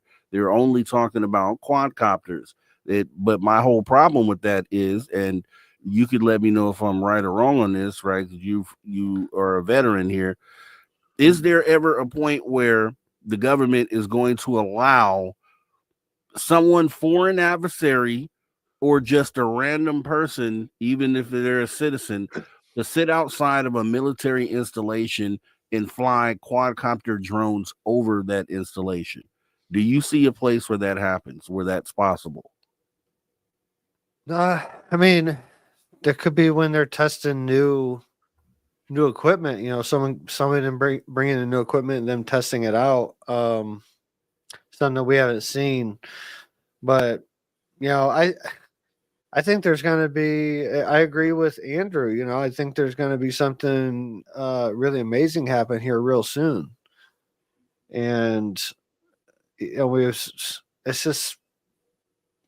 It's pretty insane. I've had similar visions to it that a lot of people had, and mine started years ago, like over 4 years ago, about this mass contact event, and I don't see them like having like space wars. I see them just like having a lot of ships show themselves, and even have a lot of them landing all at the same time all over the planet. I spoke about this before, and I think this is the beginning of it. There's reports I seen Laura Eisenhower reporting. I don't know if it is verified or not, but sightings over top of Washington D.C. over the past couple days, over top of government buildings. Just there's all types of stuff coming out, and I think the talk about it, the recent congressional hearings and stuff like that, feeds into it. It feeds into the manifestation of it happening, because more people's minds are open to it now, even if they didn't have one-on-one or have their own experiences. That there's a lot of people that are in Congress and asking these questions that haven't had their own experiences that they can really pinpoint. But even the conversations of this opens up, different energies in them, and that allows more advanced forms of contact to manifest. And I think that's what we're seeing now. And plus, it's the holiday season. There's energy around the holiday seasons. There's a thankfulness. We have a day just for Thanksgiving, and a lot of people don't even connect it back to, pilgrims coming in, having their first meal on the Mayflower, things like that. It's more about being just thankful. It's transformed into more just a vibe day of being thankful, and then we're going into the Christmas season. Whether you're Jewish or Christian or Catholic or whatever, whether you have a Christmas tree or menorah or whatever you have, or Kwanzaa or whatever, it's all about like giving, and giving and receiving. So it's another holiday that's based around like a really positive emotion. And then you have the New Year's, which everybody's like overall vibe is like a new beginning, new page, new start. So if you look at the overall, like, I see things very much in a human form. I'm very much a Drew, but I also see like the vibe of certain things. And this holiday season have the days in particular. There's a massive energy going out into the world, into the cosmos, from everybody that's feeling these holidays. And for me, having two babies, these past couple of years, I'm starting to enjoy holidays again, living through them. Before Hawk and Ember came, we celebrated Christmas, but the vibe wasn't there. But when you have small babies and stuff, you get to celebrate Christmas all over again, just as if you were a kid. So that vibe goes out into the universe, and it's magnified by however many people's feeling it. And that's I think that's what's manifesting. I think that's why we're going to see. That's my prediction too. I think we're going to see something very special happen very soon. Yeah, I mean, I can go with that. I can go with something very special happening very soon.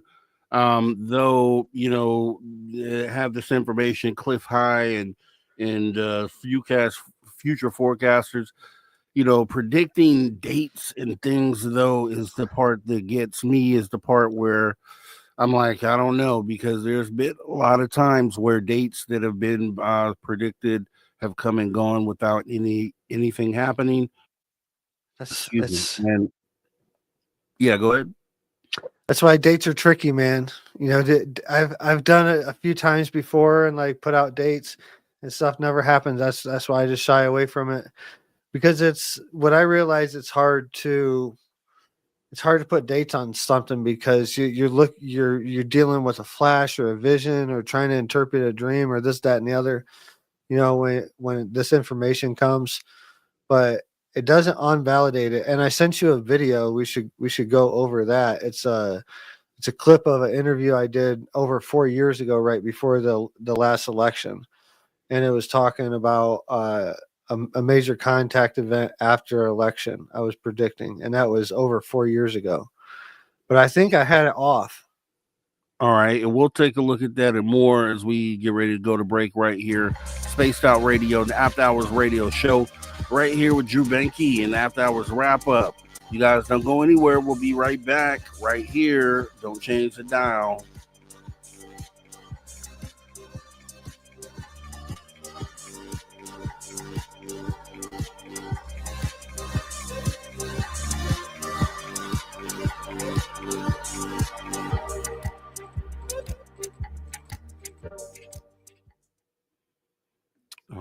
Clear, clear. Awesome stuff. Now the video that you're talking about, what is it from? It's What it's from a YouTube interview I did on another podcast. okay, because we It's just a clip. It's just a clip. It's just like short clip from it. okay, it's tough because I got clipped for what we did last night. We played like a 45-second clip of a hockey game, a hockey fight, and NHL struck us on that. So if it's someone else owns the clip, then we can't do it, unfortunately, because of Spaced Out Radio. I can't take the Gotcha. risk. Yeah, but I can Yeah. play it maybe after the show. Yeah. Yeah, but it's pretty interesting, man. I talk about it. I think it's, you know, I was getting this. I had this dream, a recurring dream. I was talking about in the clip, and the clip was on. Let's see, man, I can't remember the name of the podcast, but it's. I've done a few interviews with them. They're great guys. You know, it's just two guys that have a really cool interview. I've done a few interviews with them. But I was talking about this, and it's a recurring dream I had, and it was, I think it was September, October, leading up to the election, the last between Biden and Trump, when Biden won, and I was like, I have this really strong recurring dream after the election. In between the election and inauguration, there would be like some type of mass contact event, and it would happen sometime after election, and it didn't happen. But there's other things that I saw about, you know, Trump being elected and stuff, and Trump being the last president, that come along with that too. That maybe that's why it's hard to put a date on things, because sometimes you see these flashes of something happening and you think it applies to something, right, you know, within the next couple of months or something like that, and it's actually years, or you know, it's some other time. But now it makes sense, man. So I'm on the mass contact event before New Year's train, you know. I hope, because I'm team catastrophic disclosure, so I just want it to happen so we can, you know, just move forward, just get past the moment we're in, because, you know, so I really hope that that's true. I really hope something like that happens. I think it's inevitable that some sort of mass thing happens like before. That we had cameras, or real good cameras, back in with the Phoenix Lights, or with some other like Aerial School. If they like every kid has a phone nowadays. If it was then, you know, now then, and all those kids had phones, we would have so many videos and pictures of the Aerial School incident. It would be insane. So I'm just hoping that we get another one of those events sometime soon. It would be awesome. I think it's going to be a global event. You know, I think it's just going to be all over all over. I've been having some weird stuff happen lately. The other day I was using the restroom in the middle of the night, and I was in our bathroom, and a drop of water hit my back. And I look up we have like all wood ceiling. You know, we have like all wood in our cabin, like real wood. And I look up, and I'm just looking for a spot. I'm like, do I have a leak in the roof or something? I looked all over. There's no wet spot at all, but there's a water that dropped from the ceiling and hit my back, but I don't know where it came from. Like, you know, it's just very strange stuff happening, you know, and just you know, getting messages from people like psychics and stuff, and they're messaging me some crazy things, man, like some crazy stuff. And we have about 45 seconds, about a minute left till we come back from break. And there was a question to see one of the viewers from Psychic Firefighter channel, Horse Lover Pat. Just wanted you to know, you were asking earlier, what channel is this? It's youtube.com/@spaced out radio. That's the channel that you're watching currently. And we have a lot of stuff here going on 7 days a week. We'd love to see you over here more often and joining in on our conversation. So it'd be totally awesome. And with that being said, we have about 30 seconds left here before we come back from break. I want to thank everybody who is super chatted today. Richard Minnick, Deb from Sacramento, Richard Minnick again, Bob Thorson, and Maggie M10. We do appreciate your support, Spaced Out Radio. Also, Sierra, I did see your question there, and I'll save those for hour 3 when we do like the AMA.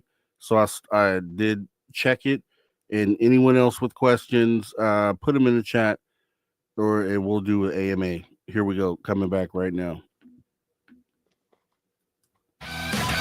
All right, everybody, welcome back to Spaced Out Radio, after hour number 2 with Drew Banke in the After Hours wrap-up. We definitely want to thank everyone who's come in tonight. Also, if you have already not figured this out, you are traveling through space on a rock right now. You are a space traveler. Consider taking the next step and joining the club. You can join the SOR Space Travelers Club for as little as $5 a month by joining our Patreon as we jump back into the conversation, kind of going over the wrap-up. You were in the middle of a thought, Drew, as we went to break. Do you recall what you were saying in that moment? I don't. Yep. If not, don't worry about it. We'll move on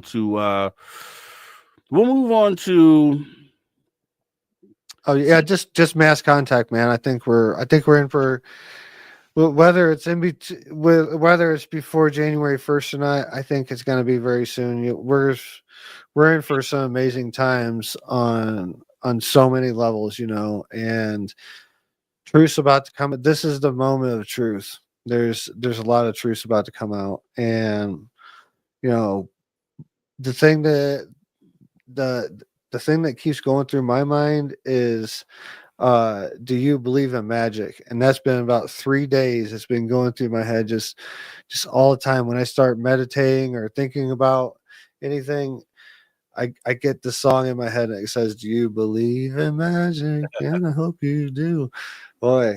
And that's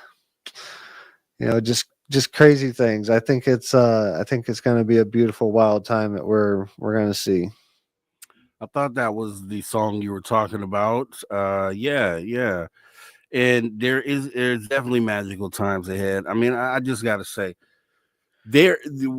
what we have to understand, and what everybody should understand, is there has to be a disclosure moment, whether it's now or whether it's 100 years from now, 1,000 years from now. There still has to be a day where disclosure actually happens.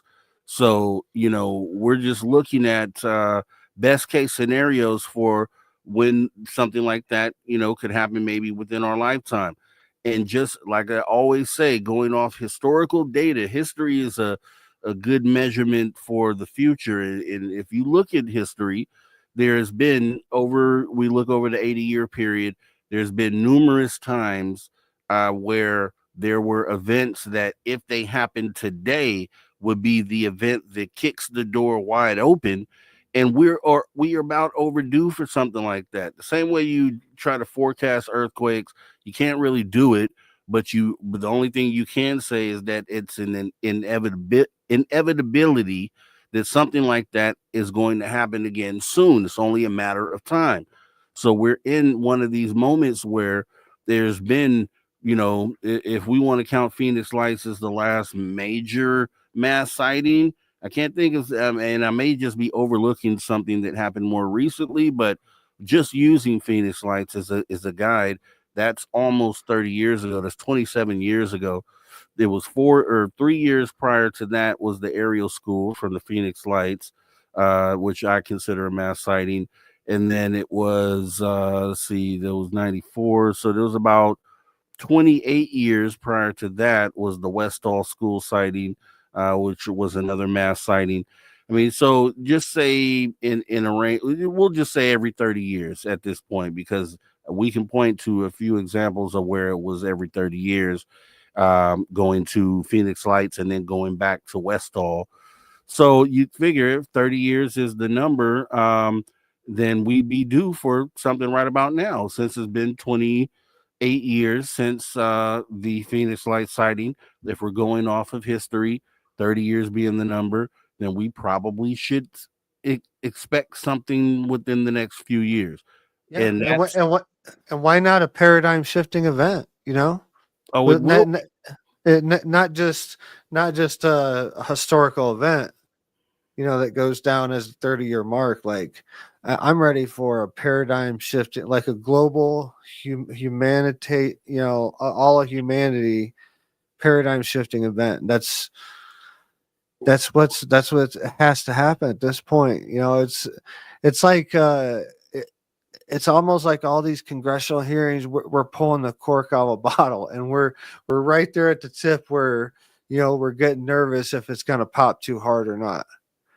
And I'll tell you, all those things you're mentioning were definitely paradigm shifting moments. They just happened at the wrong time. They didn't happen in an era where we had the ability to kind of document it as well as we can today. If any of those same incidents happen today, it would be covered in so many different angles, because the Phoenix Lights, that stayed in the sky for so long. There were so many people that saw it. Imagine if each one of those people had a camera phone. You could bet each one of those people would have taken a video for sure, because it wasn't a split second, let me make a decision or I won't catch it sort of thing. It was there for everyone to see for an extended amount of time. And then the same thing with the school. You know, you have kids doing TikToks and recording videos of themselves just because they feel like it, sort of thing. So one of those school sightings would have been for surely captured. And that's one of the things that makes me optimistic and happy with this new next generation, or these, you know, the young generation here, is that they are so quick to pull the camera out and so quick to film that you can almost guarantee that they have the best chances of catching something if they end up seeing something. So it's like they haven't even lived long enough to have the experiences yet, but once they do, they are so good and quick with that camera and that button. They know how to do it. So you can almost guarantee that kids are going to start being the ones coming forward with a lot of this evidence. Sure. Yeah. I mean, it makes me think something that Andrew was talking about during the interview. He was talking about the vibration that you start to feel when something's about to happen, or if you're like, man, I should go outside and look, my ears are ringing or I'm vibrating, you know, this, that, or the other. And that's we're starting to get into a science that is experienced by, it's a general experience, you know, with UFO sightings and stuff like that. And we're right at the beginning where it's starting to be understood, and eventually it'll be an accepted science, you know, that a vibration is connected with UFO experiencers and things like that. There's a reason why you look at a certain part of the sky. There's a reason why, and it's happened to me. And especially I recognize it when the first couple things that happen, you know, why was I looking in that direction when I saw that? You know, I saw things in the sky during the day, and I was looking at something else, and I saw it.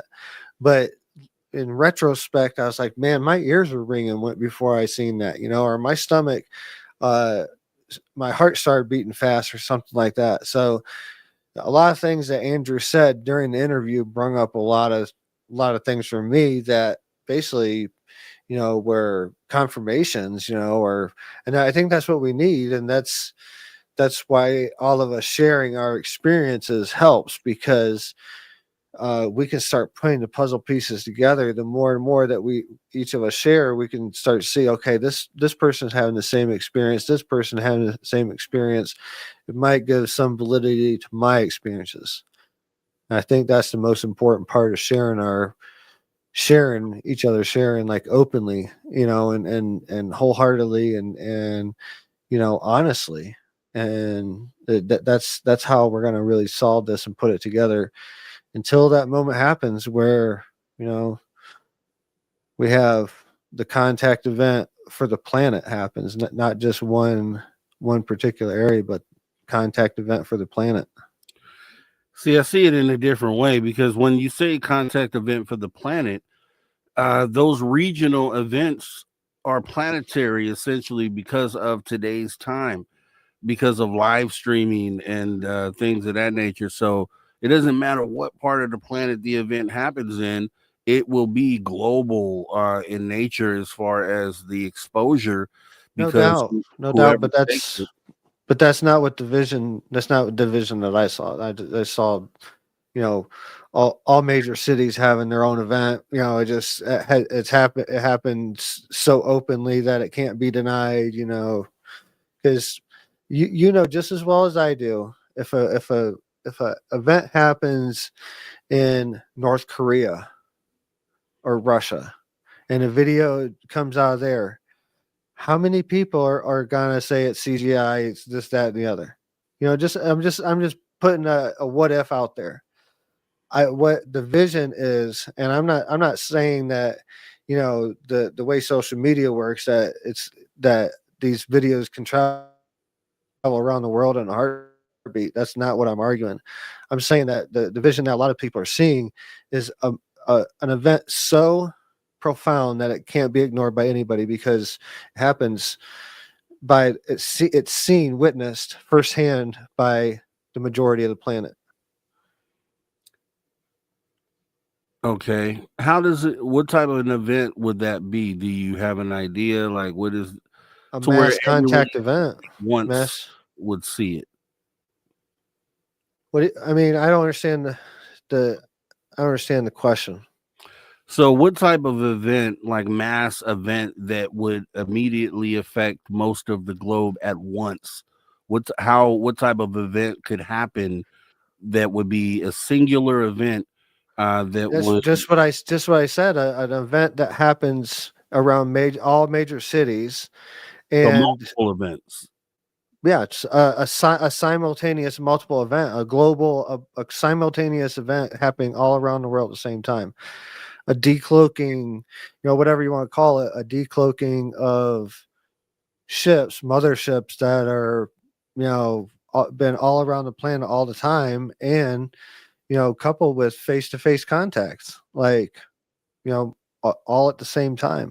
And we're to a point it can't be ignored anymore. Video, you're always going to have a certain percentage that are not going to believe video.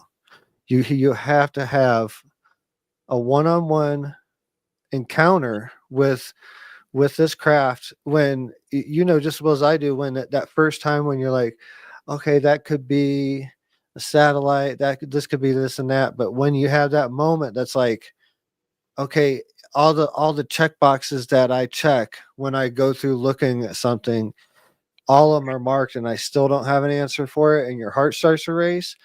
That's a moment where it changes you physically, emotionally, spiritually, whatever. I don't know, like on an energetic level. Like, this is an energetic experience that we're having with a highly advanced race. Is it us? I believe I believe wholeheartedly it's us. So then, is it something like Independence Day is what you're talking about, where you got these ships in every major city across the globe that kind That's a of just question show you got to up, ask hang out? yourself. Like, I mean, I don't believe there's another thing I agree with the guest Andrew. Like, I don't think it's gonna be. It's just it's gonna be an amazing moment. You know, I don't think there's gonna be any need to worry. I think there's gonna be a lot of worry and a lot of anxiety, but when it comes down to it, like, this is a highly advanced uh species, race, whatever you want to call it, being, sentient being that's going to be here to interact with us. And it's just it's the beginning to another phase, another evolution of humanity, I believe, you know. And that's I wholeheartedly believe that's what we're on the precipice of. Hmm. Yeah, I mean, I don't know. I don't know. Maybe we'll see. It's just that a lot of people feel that these aliens are here for good reasons, and then to show up everywhere at once all over the globe could be viewed as intimidating, and kind of as far as first contact goes.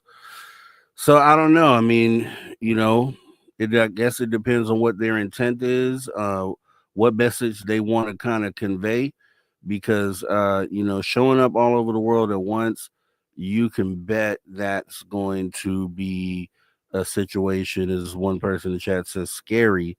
That would be, very scary to a lot of people. So I don't know. Maybe that's the method they use to kind of get the message out. Well, I don't know. We'll just have to wait and see. It could be scary for a lot of people. I mean, but you got to look at there's a lot of people in the in the chat talking about different tribes and their takes on it, and a mass contact event from star people coming down. Like if you're in a lot of tribes, it would be considered as a prophetic moment.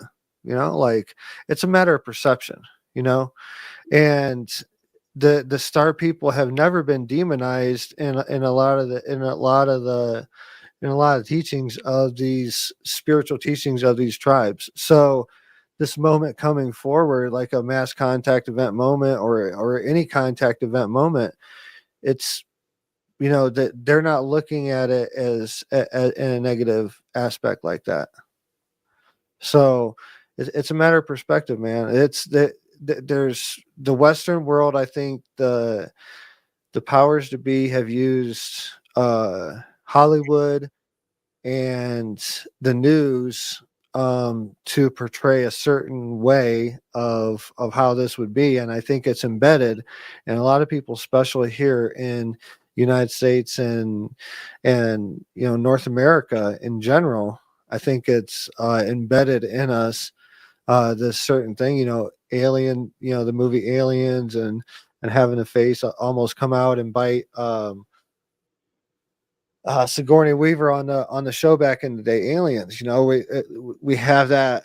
A lot of us can close our eyes and visualize that moment, and other things that other movies, and it's not by any it's been put out and talked about over the years that Hollywood has been embedded in this social psyops of trying to get us to believe that anybody that is not human, it's almost racist in a way. Seriously. If anybody that doesn't look like us, breathe like us, or don't live on this planet, we all automatically have to distrust them. And I don't know. I don't think it's like that at all. And it keeps getting talked about on people coming through, and especially people talking about high consciousness, that it doesn't exist, man. And I don't think it does. I think we're living the last days of hatred, hierarchy, separateness, all these lower emotions. I think we're living the last days of these lower emotions. We shall see. We shall see. Only time will tell. Only time will tell. It's all speculative. No one has the answers to any of this stuff. We're just kind of thumbing our way through it and trying to use logic too. What sounds logical? I mean, because I still think at the end of the day, that's what we've been given logic for, is to answer certain questions and figure things out. So I kind of take the, in analogies or theories, and then try to apply logic to that theory. That's what I would say to anyone out there. If you have a theory, you could have a million theories. We could say aliens are going to land and drive up in Rolls Royces, and they're going to do, there's a million things we could say they're going to do. But let's take theories and then let's apply logic to these theories. And then if logic can align with those theories, then I would say let's take those theories a little bit further, or let's keep those on the board, to kind of ponder some more or kind of dive into further. But I think there's so many different outcomes potentially that we could be looking at, and it really just depends on a lot of different factors, like the state of mind of these extraterrestrials. What do they want to What are the reason that they're here, first of all, which is something we don't even know. What is the intent of them interacting with us? Do they even want to interact with us? And then if they do, like, on what level? I mean, there's so many different, I think, things that if we can put those single small pieces together logically, then we could come with one big theory on, what something like that would be, instead of kind of just waiting for the day for it to come, right? But We never know. But we might be sitting on some alien kid's bedstand, and we might be, one of those things you used to get when you were a kid that had like the ant farms, and they were in like a piece of plastic, and you could see the ants making their little farm. We might be sitting on a alien kid's nightstand, and they might be looking at us right now like that. I don't know. They might be praying to us. We might be gods to them. Who knows? I don't know, man. Like, I think it's gonna be interesting, and I think it's gonna be, the only thing we have to worry about is just being open to being amazed. And I think we're gonna be amazed to the extreme, especially over the next couple of years. I truly believe that. And my whole thing is that regardless of what the outcome is, you just probably should be ready for something, period. You should prepare for the best, prepare for the worst. Just because we don't know what's going to happen, but it can happen as early as tomorrow, truthfully. By the time you wake up in the morning, one of these events could have already taken place. I'm always checking the news for things of that nature. And it's just, there's no, and that's why when there's dates and things put on things or time frames, I just can't really rock with it. I can, if there's a pattern there, then I can kind of understand using patterns to see what a pattern might dictate. But just to grab dates out of the air or grab things out of the air, that's the one where I kind of have to be like, hold up. But people should just know that they need to be ready for whenever it comes, whether, like I said, 1,000 years from now, it could be literally tomorrow, it could be an hour, it could be next 10, 15 minutes. We just have no way to know. But humanity should be ready, and they should prepare for the best, or they should prepare for the worst. It's just being responsible in wanting to see humanity survive or exist down the line. You would do this for your kids and your grandkids. Go ahead.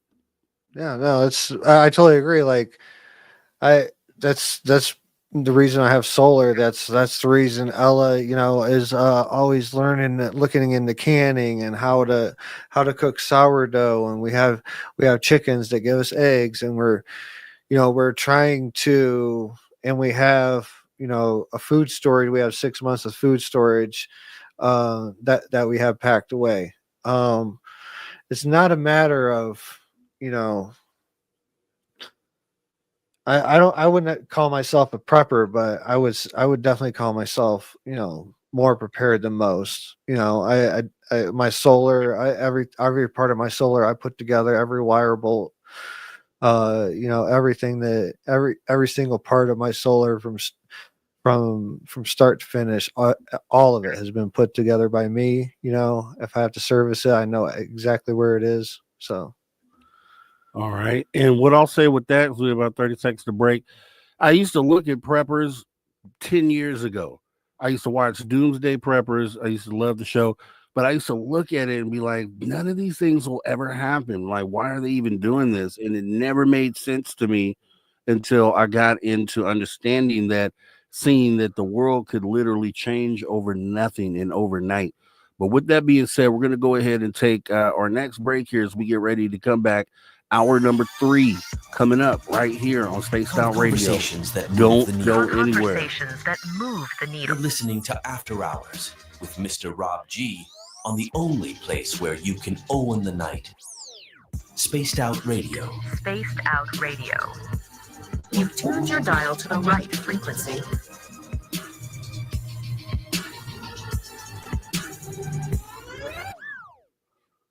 right, off camera, we're clear. Off camera break. Here we go.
right, everyone. Welcome back to Spaced Out Radio After Hour number 3 here with Drew Banky.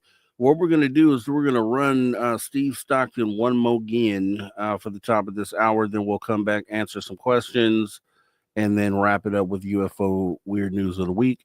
So here we go. 5 seconds to go, guys, before we come back. Right, everyone. Welcome back to Spaced Out Radio After Hour number 3. Right here with Drew Banky, and we've been talking some great talk for the last hour. We're going to go ahead and jump back into some Steve Stockton here in just a moment, but if you missed any of this awesome show, make sure you hop in the archive, youtube.com/Spaced Out Radio. We have a plethora of content, as Dave says, so let's go ahead and get ready to do that. We'll do Steve Stockton, as I said, and then we'll come back and we'll answer some viewer questions. So make sure you guys get those. I have a few tagged, and then we will end the show with the UFO Weird News. So let's go ahead and jump back in our Steve Stockton bag here as we get ready to go. Here we go. Welcome to Tales Untold and Missing Persons Mysteries on Spaced Out Radio's After Hours. My name is Steve Stockton, and I'm here to take you on a journey of mysteries, legends, and true stories. Come, join me on this strange adventure of Tales Untold and Missing Person Mysteries. Did you ever wonder why, in recent years, more and more people seem to be disappearing from our national parks, and at such a higher rate than ever before? While many see these occurrences as unexplainable or seem to think they have a reasonable, rational, or even scientific explanation for it all, there are some of us who know better. Some of us who think otherwise. From UFO and Bigfoot sightings to the bizarre and unexplained missing 411 clusters, many of us are left scratching our heads and wondering what is going on out there in the woods. While there are many folk tales and legends into who or what is lurking out there in the woods and forests all around the world, today we're going to focus on one legend in particular, the legend of the Fae or fairy people.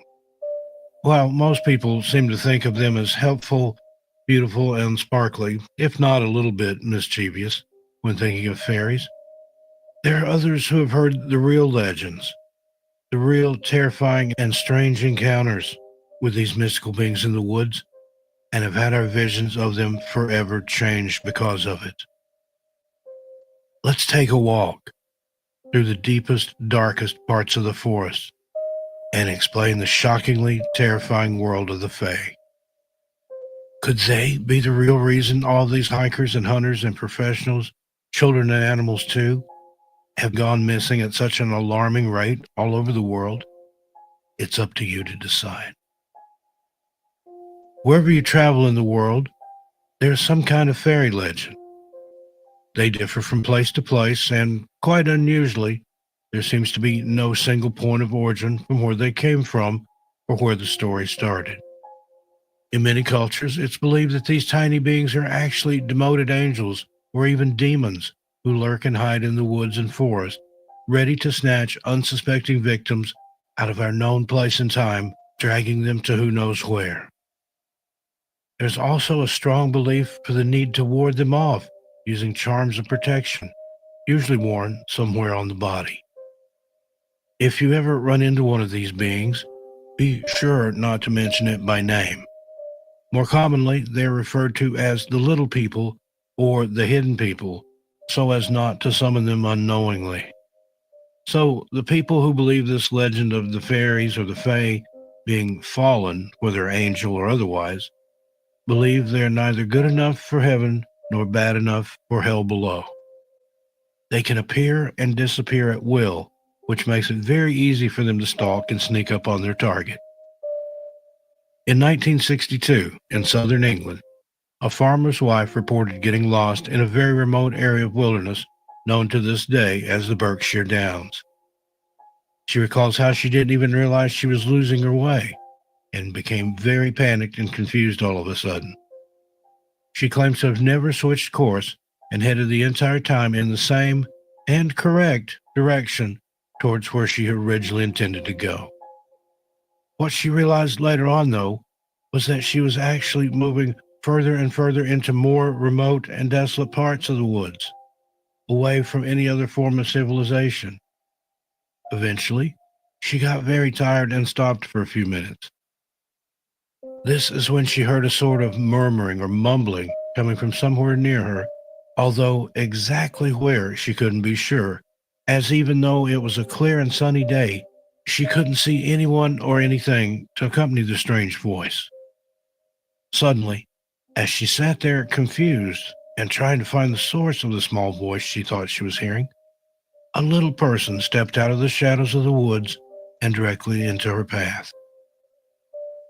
The bizarre thing here, though, the figure she describes as most likely male and dressed all in green appeared behind her, though somehow she claims she could see him and knew for a fact he was there. Without saying a word, the little man turned her around and pointed her to the right path back to her home.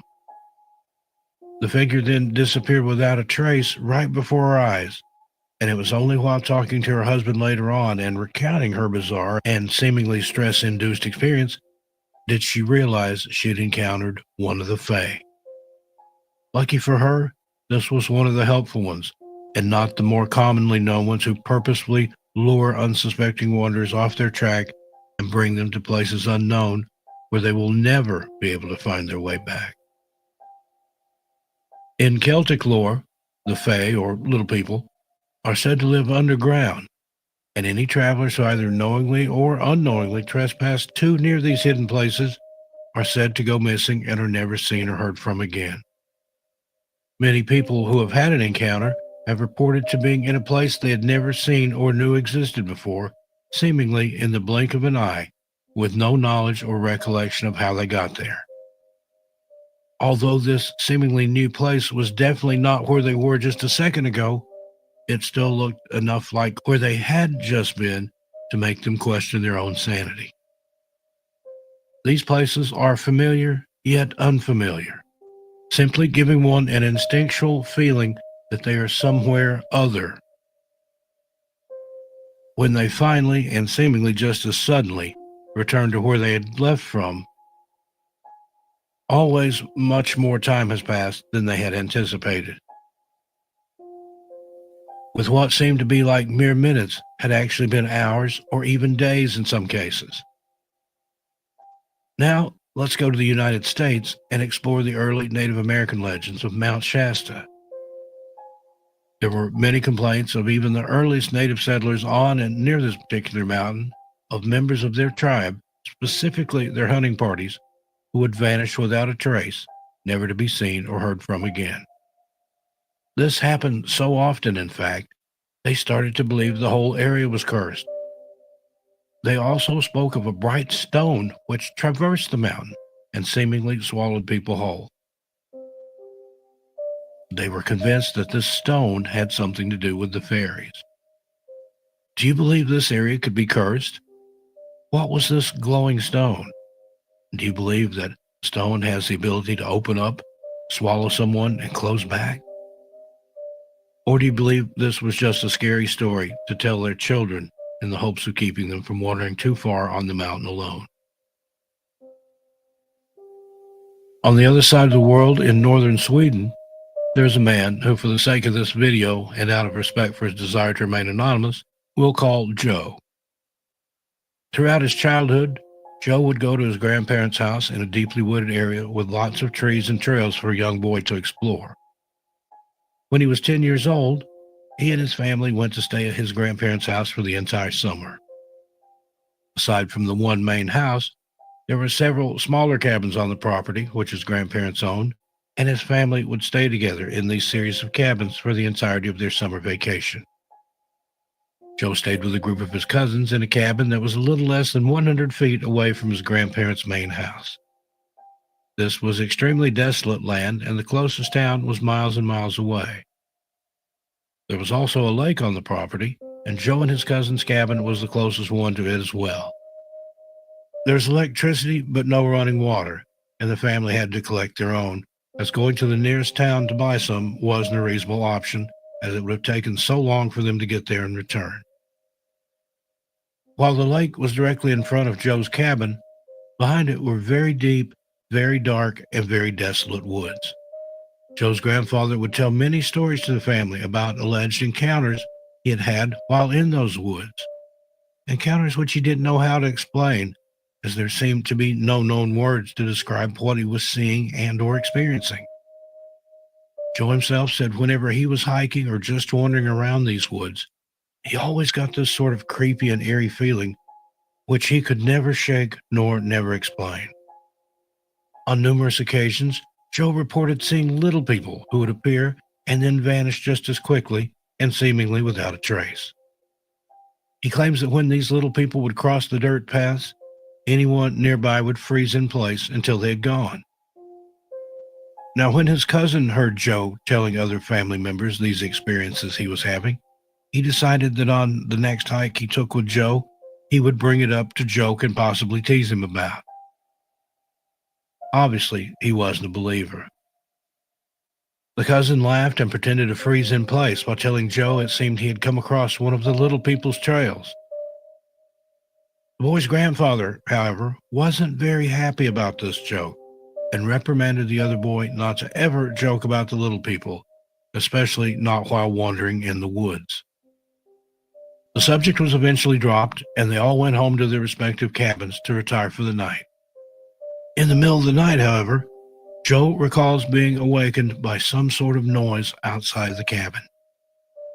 The noise seemed to be coming from everywhere at once, all around the cabin, instead of just one singular place.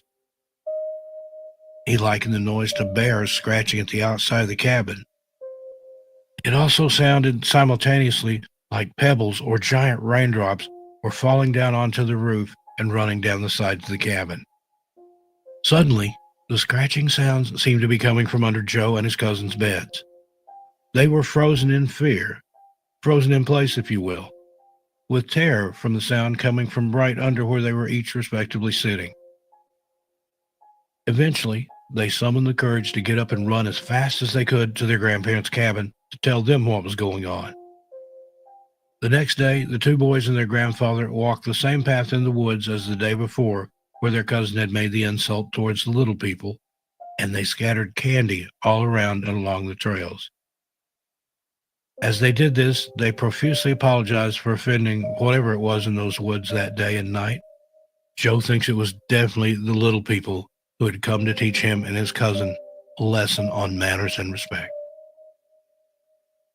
Back in the United States in March of 1886, an Ohio newspaper article in the Bloomington Daily Leader came out involving a man and his daughter. This incident took place years before the article had come out, and the daughter's name is still unknown, while the man's name is Andy. We will call his daughter Sarah for the purpose of this story. Andy and Sarah were living in Dubuque County at the time. According to Andy, in her early teen years, his daughter started becoming sickly and ill all the time, and none of the doctors who examined or treated her seemed to be of any help. Whatever the illness was, it always seemed to return almost as quickly as it would leave. Because none of the physicians seemed to be able to figure out what was ailing her or how to cure it, Andy decided to take his daughter to a monastery and see a man named Father Bernard. Father Bernard was very well respected and considered very wise throughout the community, and upon hearing about Sarah's unexplainable illness, agreed to pray with the young girl. During one of their walks home from praying with Father Bernard, Sarah allegedly turned to her father and told him that it was all useless, that everything Father Bernard was doing wasn't going to help her, and eventually she would be taken by the Fae. Andy didn't pay attention at the time and thought his daughter was just feeling discouraged as she'd been sick for so long. About a year after she said this to him about the fairies, Sarah went missing. She seemed to have left everything behind and disappeared with only the clothes on her back. Searchers almost immediately dragged the creeks in the area and conducted foot searches deep into the neighboring woods for miles and miles, but no one ever found a single trace of Sarah. Because of the lack of any sign of her or evidence as to where she had gone, the locals and law enforcement set their sights on Andy as the culprit who had done something to his own daughter. However, luckily, before any charges were pressed against him, Sarah returned. The story she told as to what happened to her was unbelievable to most, and it's for you to decide now if you believe it or not. Sarah claimed that she had simply been traveling the country with the fairies the entire time she was gone. She recounted being in strange vehicles, invisible to the naked eye. The third day of her return, Sarah informed everyone that the Fae would soon be back for her and she would have to leave again with them. Indubitably, she left again not long after and was never seen or heard from again. The newspaper reported that Andy never changed his story about what had happened to his daughter, and when asked what he believed, he responded with the tales of the fairies from Ireland. Now, if you're thinking all of this talk of real fairies and the Fae folk has started perhaps with modern-day versions of fairy tales and people letting their imagination run wild, then maybe think again. All right. Once again, appreciate Steve Stockton for going on and dropping that knowledge on us, dropping a cool story on us. We're going to go ahead now and get ready to get into some of your questions here. So let's play a lead in for that. You're an irredeemable monster! Come here, I'm going to eat you! Get in my belly! Kick him in the nose! Do it! That man's got nard! You're a monster!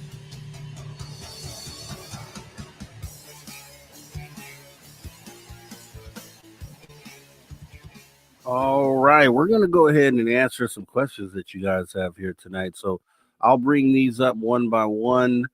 Let's see here. All right. I think I see a few more there as well that have just been added to the chat. So, okay, here we go. All right, first question up was posed from Sierra. Sierra's asking, Robbie G, don't you think that the UFOs don't want us to have a mass sighting because it is so easy for them to do if they wanted to do?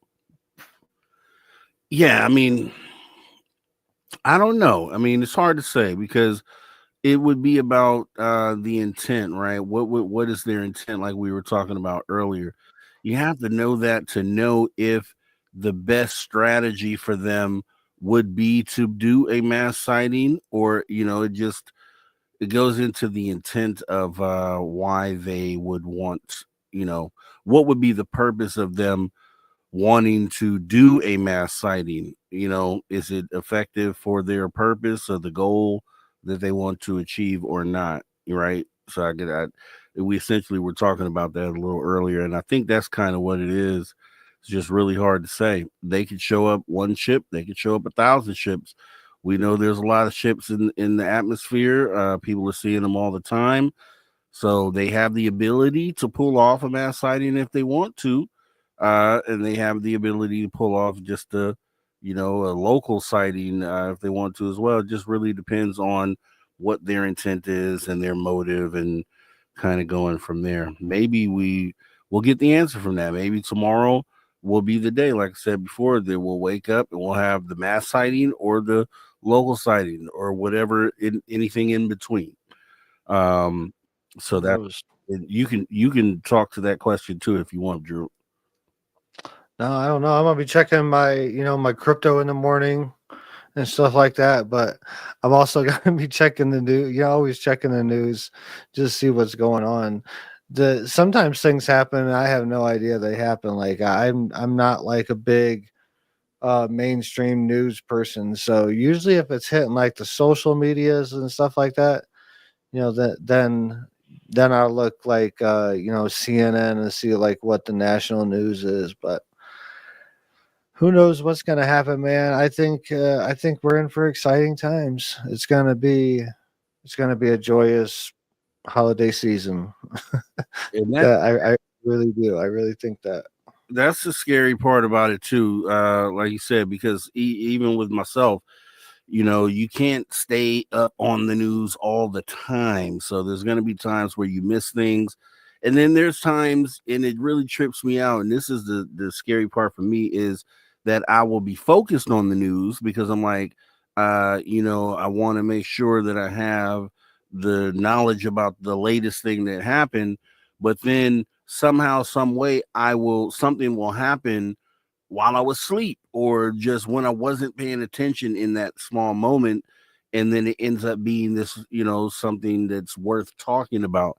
And I kind of feel like, okay, if I can miss that small thing, I could technically miss the moment that this disclosure thing happens. If it's like a instantaneous thing where it's like, hey, we're here, like I could technically miss that moment, right? And it's just like a scary thing when I think about it, because it just makes me think, it makes me wake up in the morning feeling like something could have happened overnight. And so I need to check something. You know what I mean? No, I totally get it, man. Like you got that's the reality about these congressional hearings.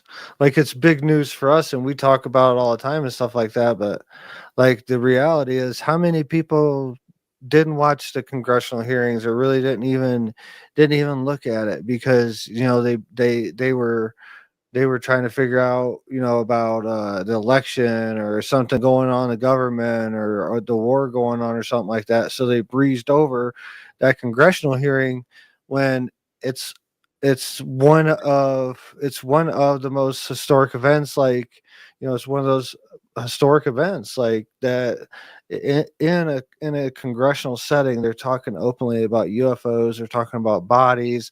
They're talking about having biological bodies, biological pilots in the crafts.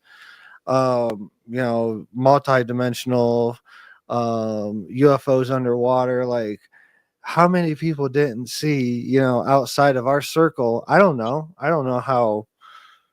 how well it was digested by the general public.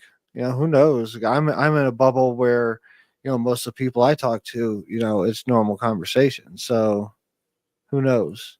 So who's to say that something big might happen and it people don't know about it because they were on vacation or something like that, or doing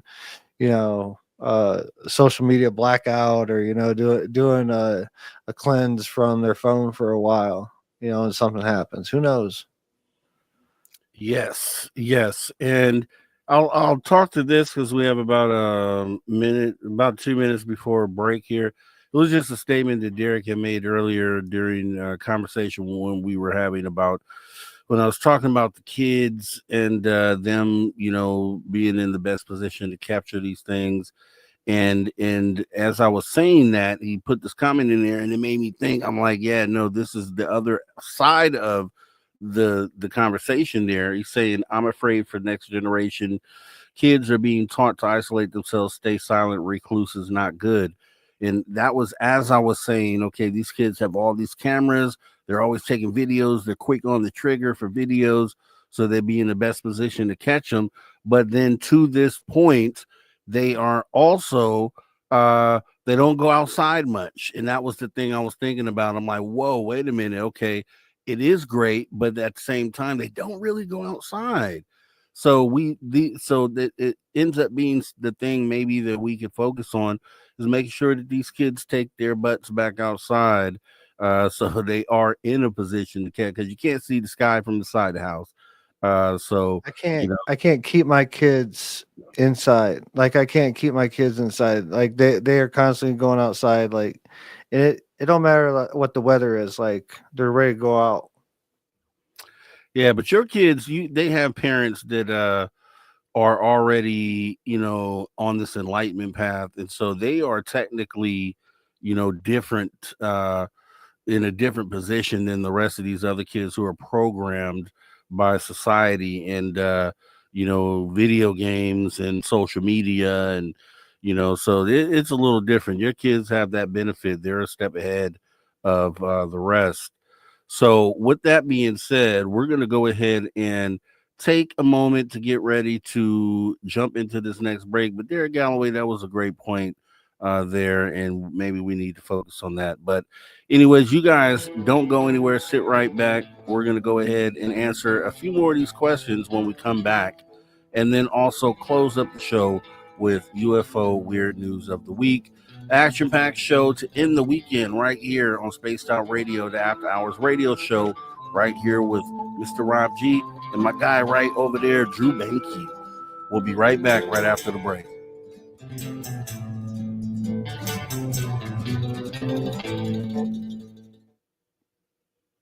All right, clear. Yeah, and to kind of further elaborate, yeah, kids, a lot of these kids, and it's been that way. We've seen it for a while. That's why or Halloween, I call it trick or treating. I guess the same thing. But these kids weren't out trick or treating. They don't go out and just play in the front yard. Like your kids are different. They have parents that already have been opened and unlocked on, so they got a head start on most of the kids. Yeah, they're feral. There we go. That's almost feral. Feral kids. That's dude. Look at this. Look at this patch. Interesting story about this patch. This patch I actually wore in Iraq on my uniform. Hold on. Let me do this. So, in 2007. Oh, nice. Sergeant Banky. Okay. That's what's up. And then that was actually worn in Iraq, but that's not. But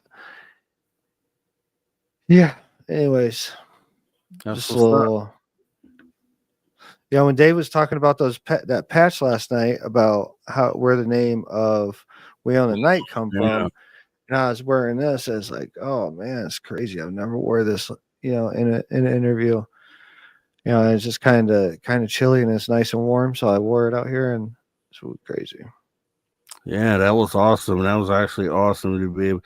It's synchronicities with you, dude. That's just a lot of stuff is weird and is wild. A lot of stuff.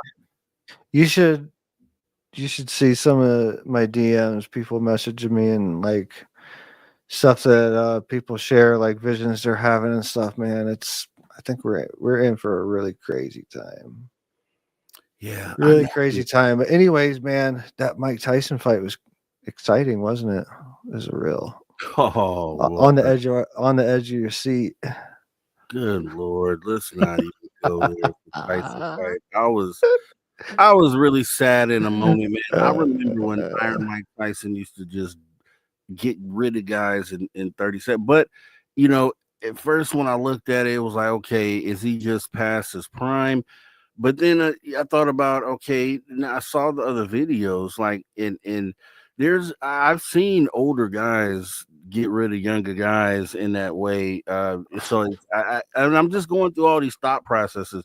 There's no way that could have been the actual Mike Tyson in the ring. Like there had to be, I know he was injured, his leg was injured. So as far as movement goes, that's going to kind of affect that for sure, especially when you're older. But I just felt like there should have been more get after him in him. And I know it's there, but it's like, okay, so that makes me feel like, okay, this was staged then, because there's no way that even Mike Tyson at 58 years old can't go in there and swing those arms. He could do that. Yeah. What did you think? I don't know, man. This is what I want.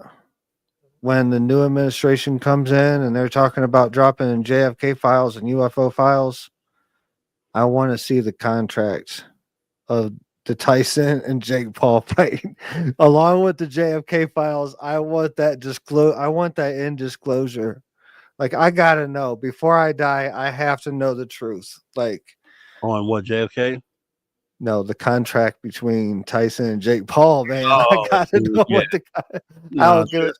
I don't care about the JFK files, man. I gotta know if that was staged or not. Like, it kind of has to be, dude, because as Joe Monk says, Rob, beware old men that are fighters. We're old for a reason. That's right. I've seen an older guy dust off a younger guy easily. Dude, he was. I know someone personally that's been to the ceremony with me. They run gym down in Arizona, and Tyson come in there and he was training before this fight months ago, and she said that he was like lightning fast, and went on for hours. But who knows, man?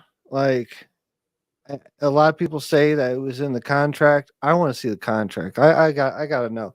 But one thing that it was almost like those commentators were looking in my living room. They was like, this fight means a lot more to a lot of people, because there's guys here that are sitting there watching this fight with their kids that remember watching this fight as a kid with their father, like when Tyson in his heyday, like, when he was knocking people out, in seconds and stuff like that.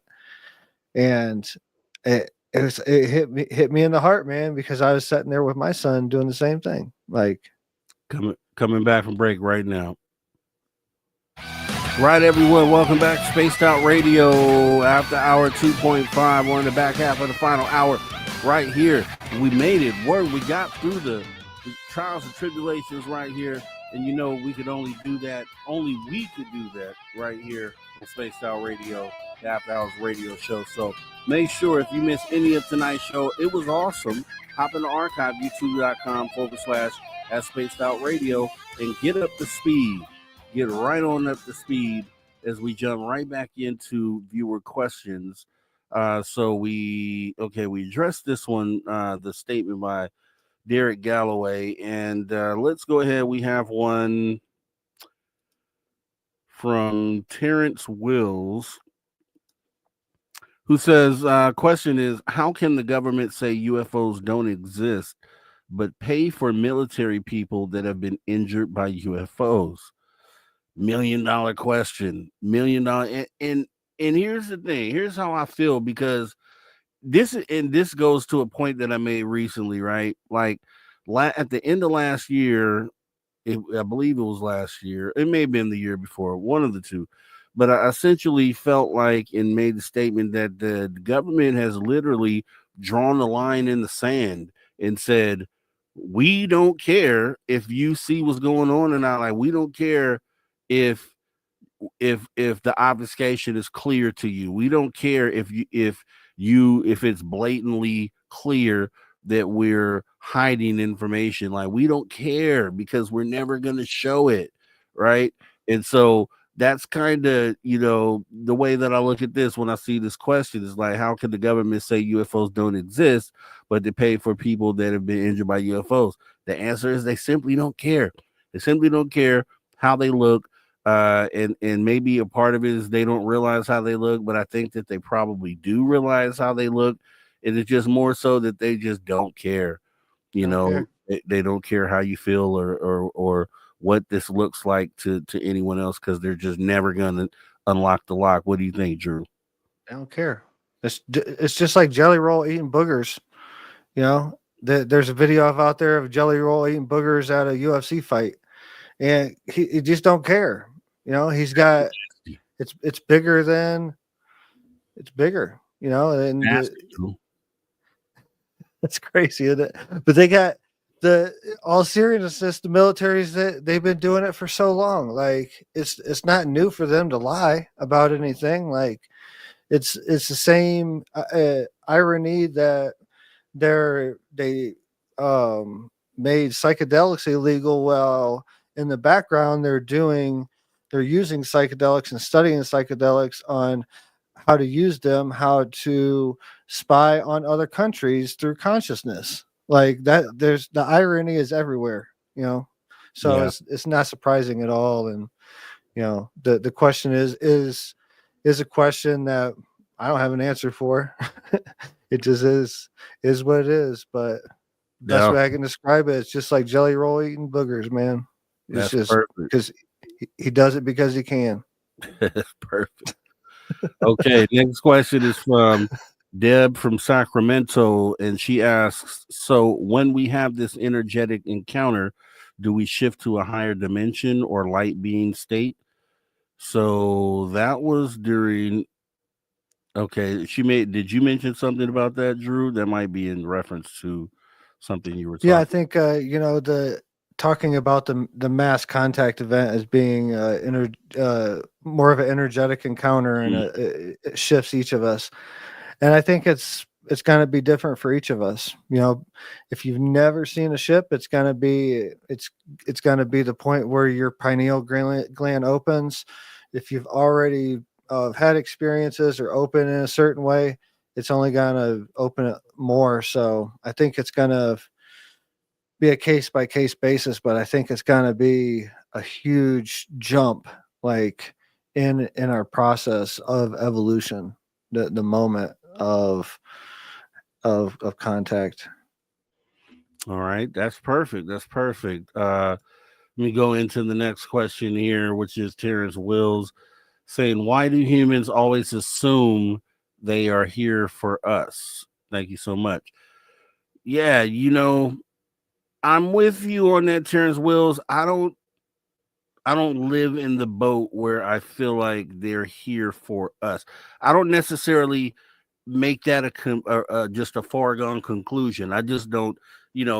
I listen to a lot of people because I talk to a lot of people, and I hear a lot of different theories, and I just try to take theories and apply logic to them and see what makes sense. Like I get a hang up with the hybrid program.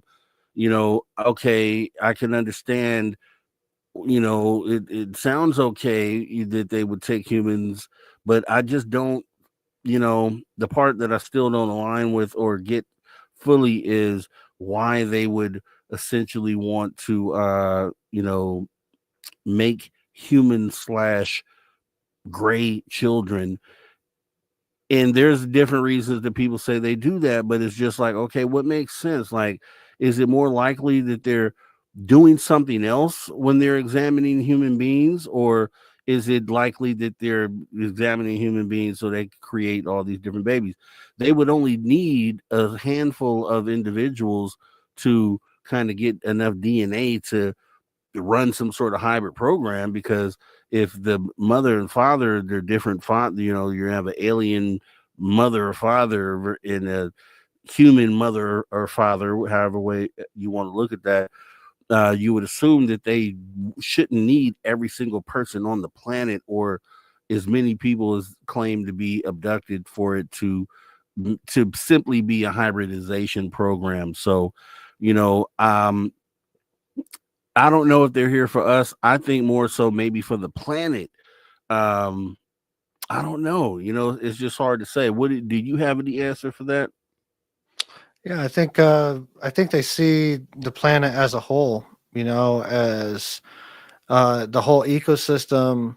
We see it as separate because we're in it and we're part of this massive ecosystem. But you lose if bees become extinct. The planet has a couple weeks or a couple months or whatever it is before it can't go on.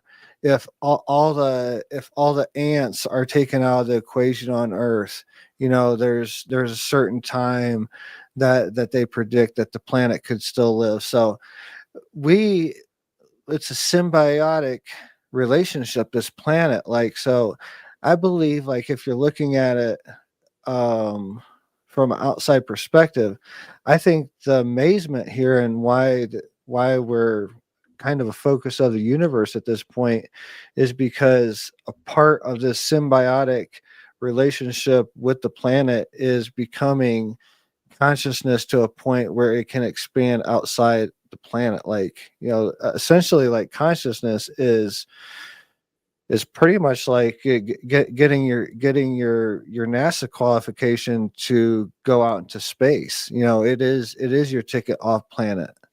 Consciousness and meditation and meditation in general is your ticket to get off planet, whether it be with psychedelics or not, breath work or traditional, Buddhist meditation or whatever it is. Like that's really your ticket off this planet. And not having to go to Elon or something like that and get on an actual ship. But that being said, we're also part of the process of this planet. We're apex, quote unquote, apex predator, one of the top of the food chain. And we not only interact with it in that way, but we also interact with it in a spiritual, energetic way too. And that's becoming more and more accepted and mainstream as the days, from day to day, it's becoming more and more mainstream. The consciousness connection.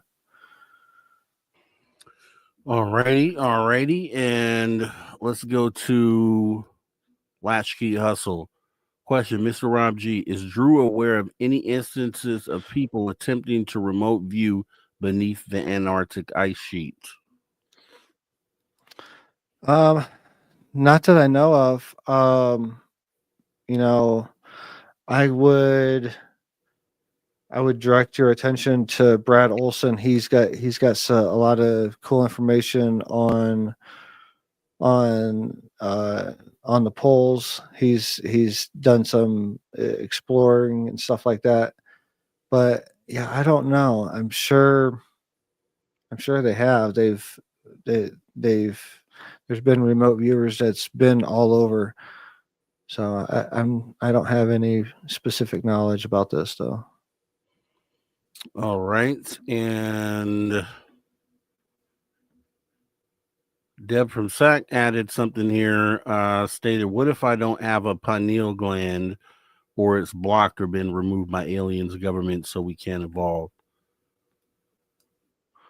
Well, that's just giving your power away. I don't think that's your pineal gland. So I think we're all made of the same makeup. So I think we all have a pineal gland. Is it blocked? A lot of us blocked by our own doing and unknowingly, like fluorides in our water. They're talking about, even the new administration talking about fluoride in the water. That goes back, to blocking the pineal gland. But I think that has been the mandate and like a secret project of the powers to be to block our pineal gland. So I think it's very possible that the government has blocked it. But just these conversations alone, eating habits, drinking out of glass jars or like stainless steel. I don't drink out of I try not to drink out of plastic or anything like that. Definitely not any styrofoam. I don't use any plastic in my storage of food or anything like that. Cook on cast iron. Try to eat organic or what I grow here at the home. And those are just a few things of ways that you can start to, clear out your pineal gland, and just meditation. And like I said, these conversations alone will help it. And Deb says, I think the reason our food is so damaged is to block out pineal glands so we cannot evolve. What do you say about that? Yeah, I think exactly what I was just saying. Yeah. Okay. It's made to block our pineal gland. Like it's part of it. Dare I call myself a conspiracy theorist, but I believe it's a prepackaged plan, like to keep us in the dark. If every one of us understands our power, how can you control people that understand that, these magical things? So with you on that, Drew Banky, we're going to go ahead and wrap it up there. I do appreciate you, sir, for coming in and doing the hour 2 thing and making this happen tonight, sir. Anything you want to leave the audience with tonight? No, it's beginning of the 11th year of Spaced Out Radio, and I think it's going to be the best years yet coming forward for the radio station, for humanity. Much love and namaste to you, Rob, for having me on and hanging out with me on the week, having me here hanging out with you on the weekends. It's an honor, and much love to everybody. And buckle up. It's gonna be an amazing ride, but trust in the process. I think it's gonna be great. That's right. Lou Rider DG says, get your toilet paper now. Exactly. All right, Drew Banky, thanks for coming in, man. We'll do it again next week, buddy. You already know. Talk to you soon. Let's go. All right, Drew. Later. All right, guys. So we're getting pretty close to wrapping up the show here. We do have some UFO weird news that we're going to go ahead and jump into for the last few minutes. And here we go. Ladies and gentlemen, can I please have your attention? I've just been handed an urgent and horrifying news story. And I need all of you to stop what you're doing and listen. All right, UFO and weird news of the week. We have a couple stories here. If we can get through them before the show closes. What a man found after visiting remote island, too radioactive to stay for longer than 3 hours. Too radioactive to live on the island was evacuated in 1946.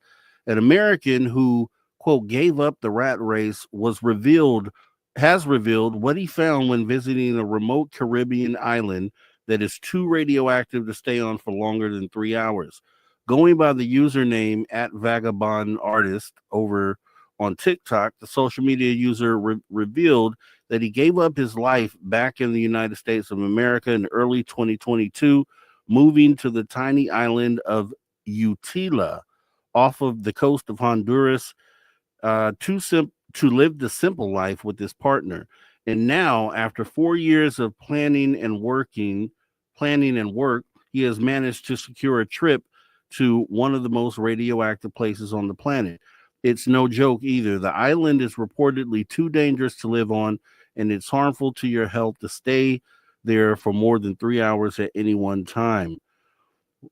Dubbed Bikini Island, its technical name is Bikini Atoll, atoll being a fancy word for a ring-shaped island.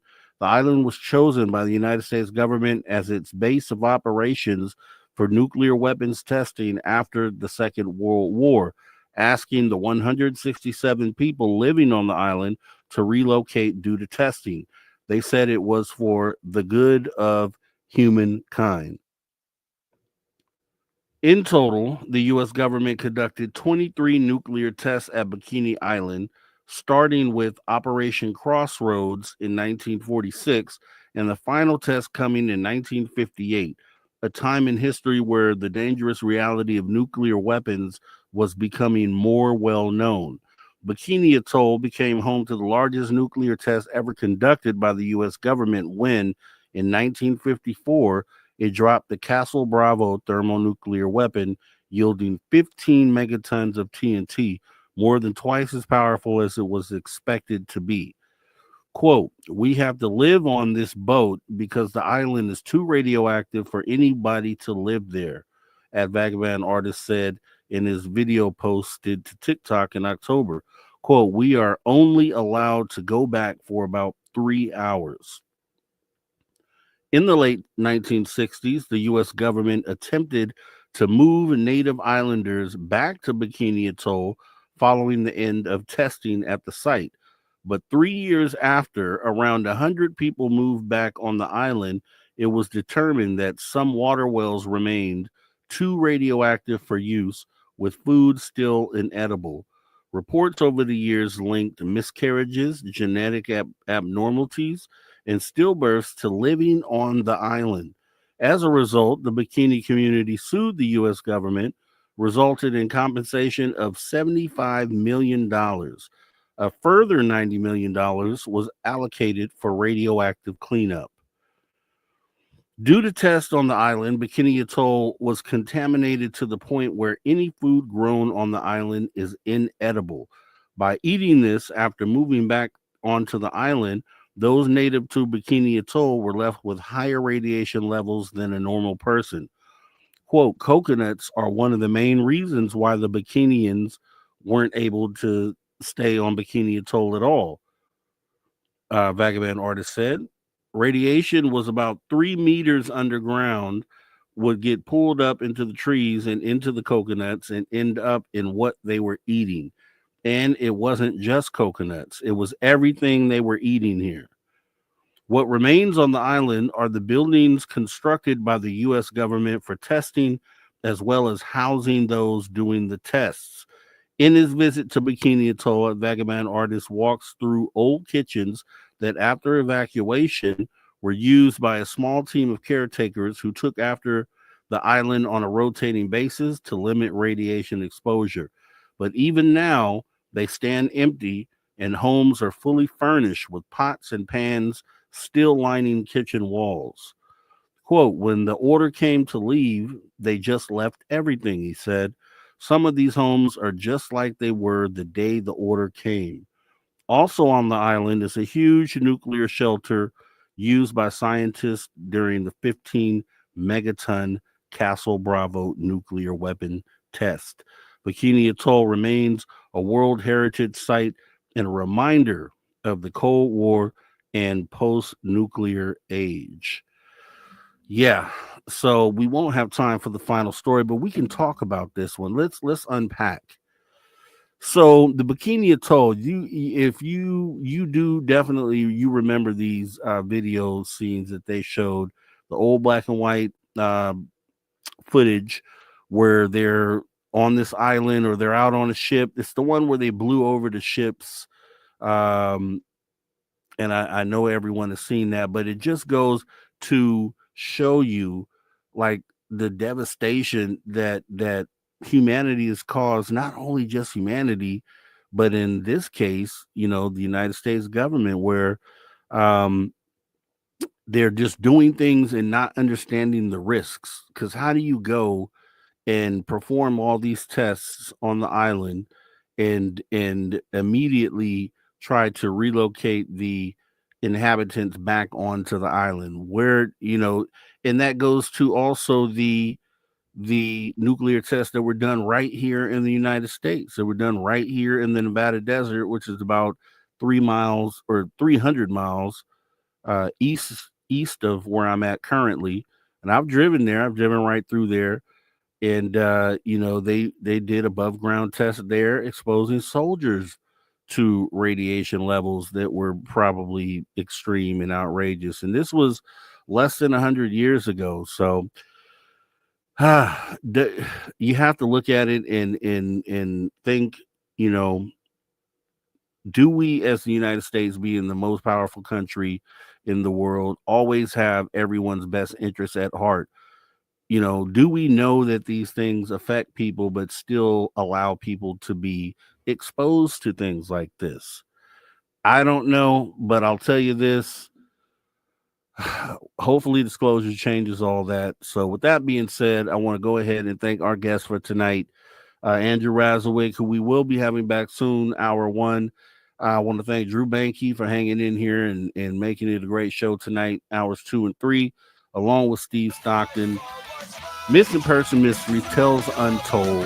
And I also want to thank the guy that you hear right now playing and rocking us out each and every weekend, Mr. Ron Bumblefoot Dahl, the one who shows us and tells us to never say never again, because yes, the phenomena is real, which means anything and everything is possible. So if you enjoyed the show tonight, make sure you show your love by throwing your horns up. Also, I want to thank you, all the listeners and viewers, wherever and whenever in the world you may be listening from. We appreciate you tuning your frequency to Spaced Out Radio, the After Hours radio show, the only place where you can own the night. We also want to go ahead and thank everyone who showed up tonight in the chat. We want to also go ahead and let you know that this show is copyright Spaced Out Radio, SOR Media Ventures Limited. Once again, it's a pleasure being your host tonight. I am Mr. Rob G. This is the After Hours radio show. And to all you space travelers out there, this is not a goodbye nor a farewell. However, you can best believe as we go off air for the night, we will be back soon. Much love and take care.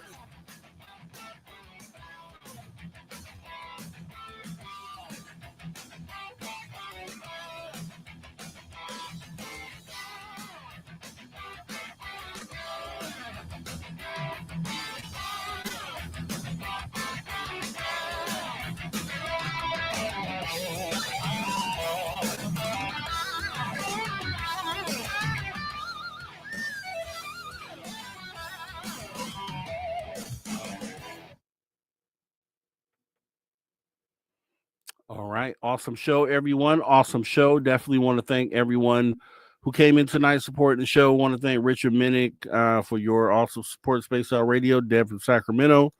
Richard Minnick again. Bob Thorson, Maggie M10, and Deb from Sacramento. Totally appreciate your love and support of Spaced Out Radio. As we go ahead and get ready to end this show tonight, I'm just going to leave you with the outro, the awesome outro. We're going to rock right on up out of here, guys. We want retribution, right? That's what we want. Okay, let's go ahead and get up out of here. You guys take care. I will see you guys next week.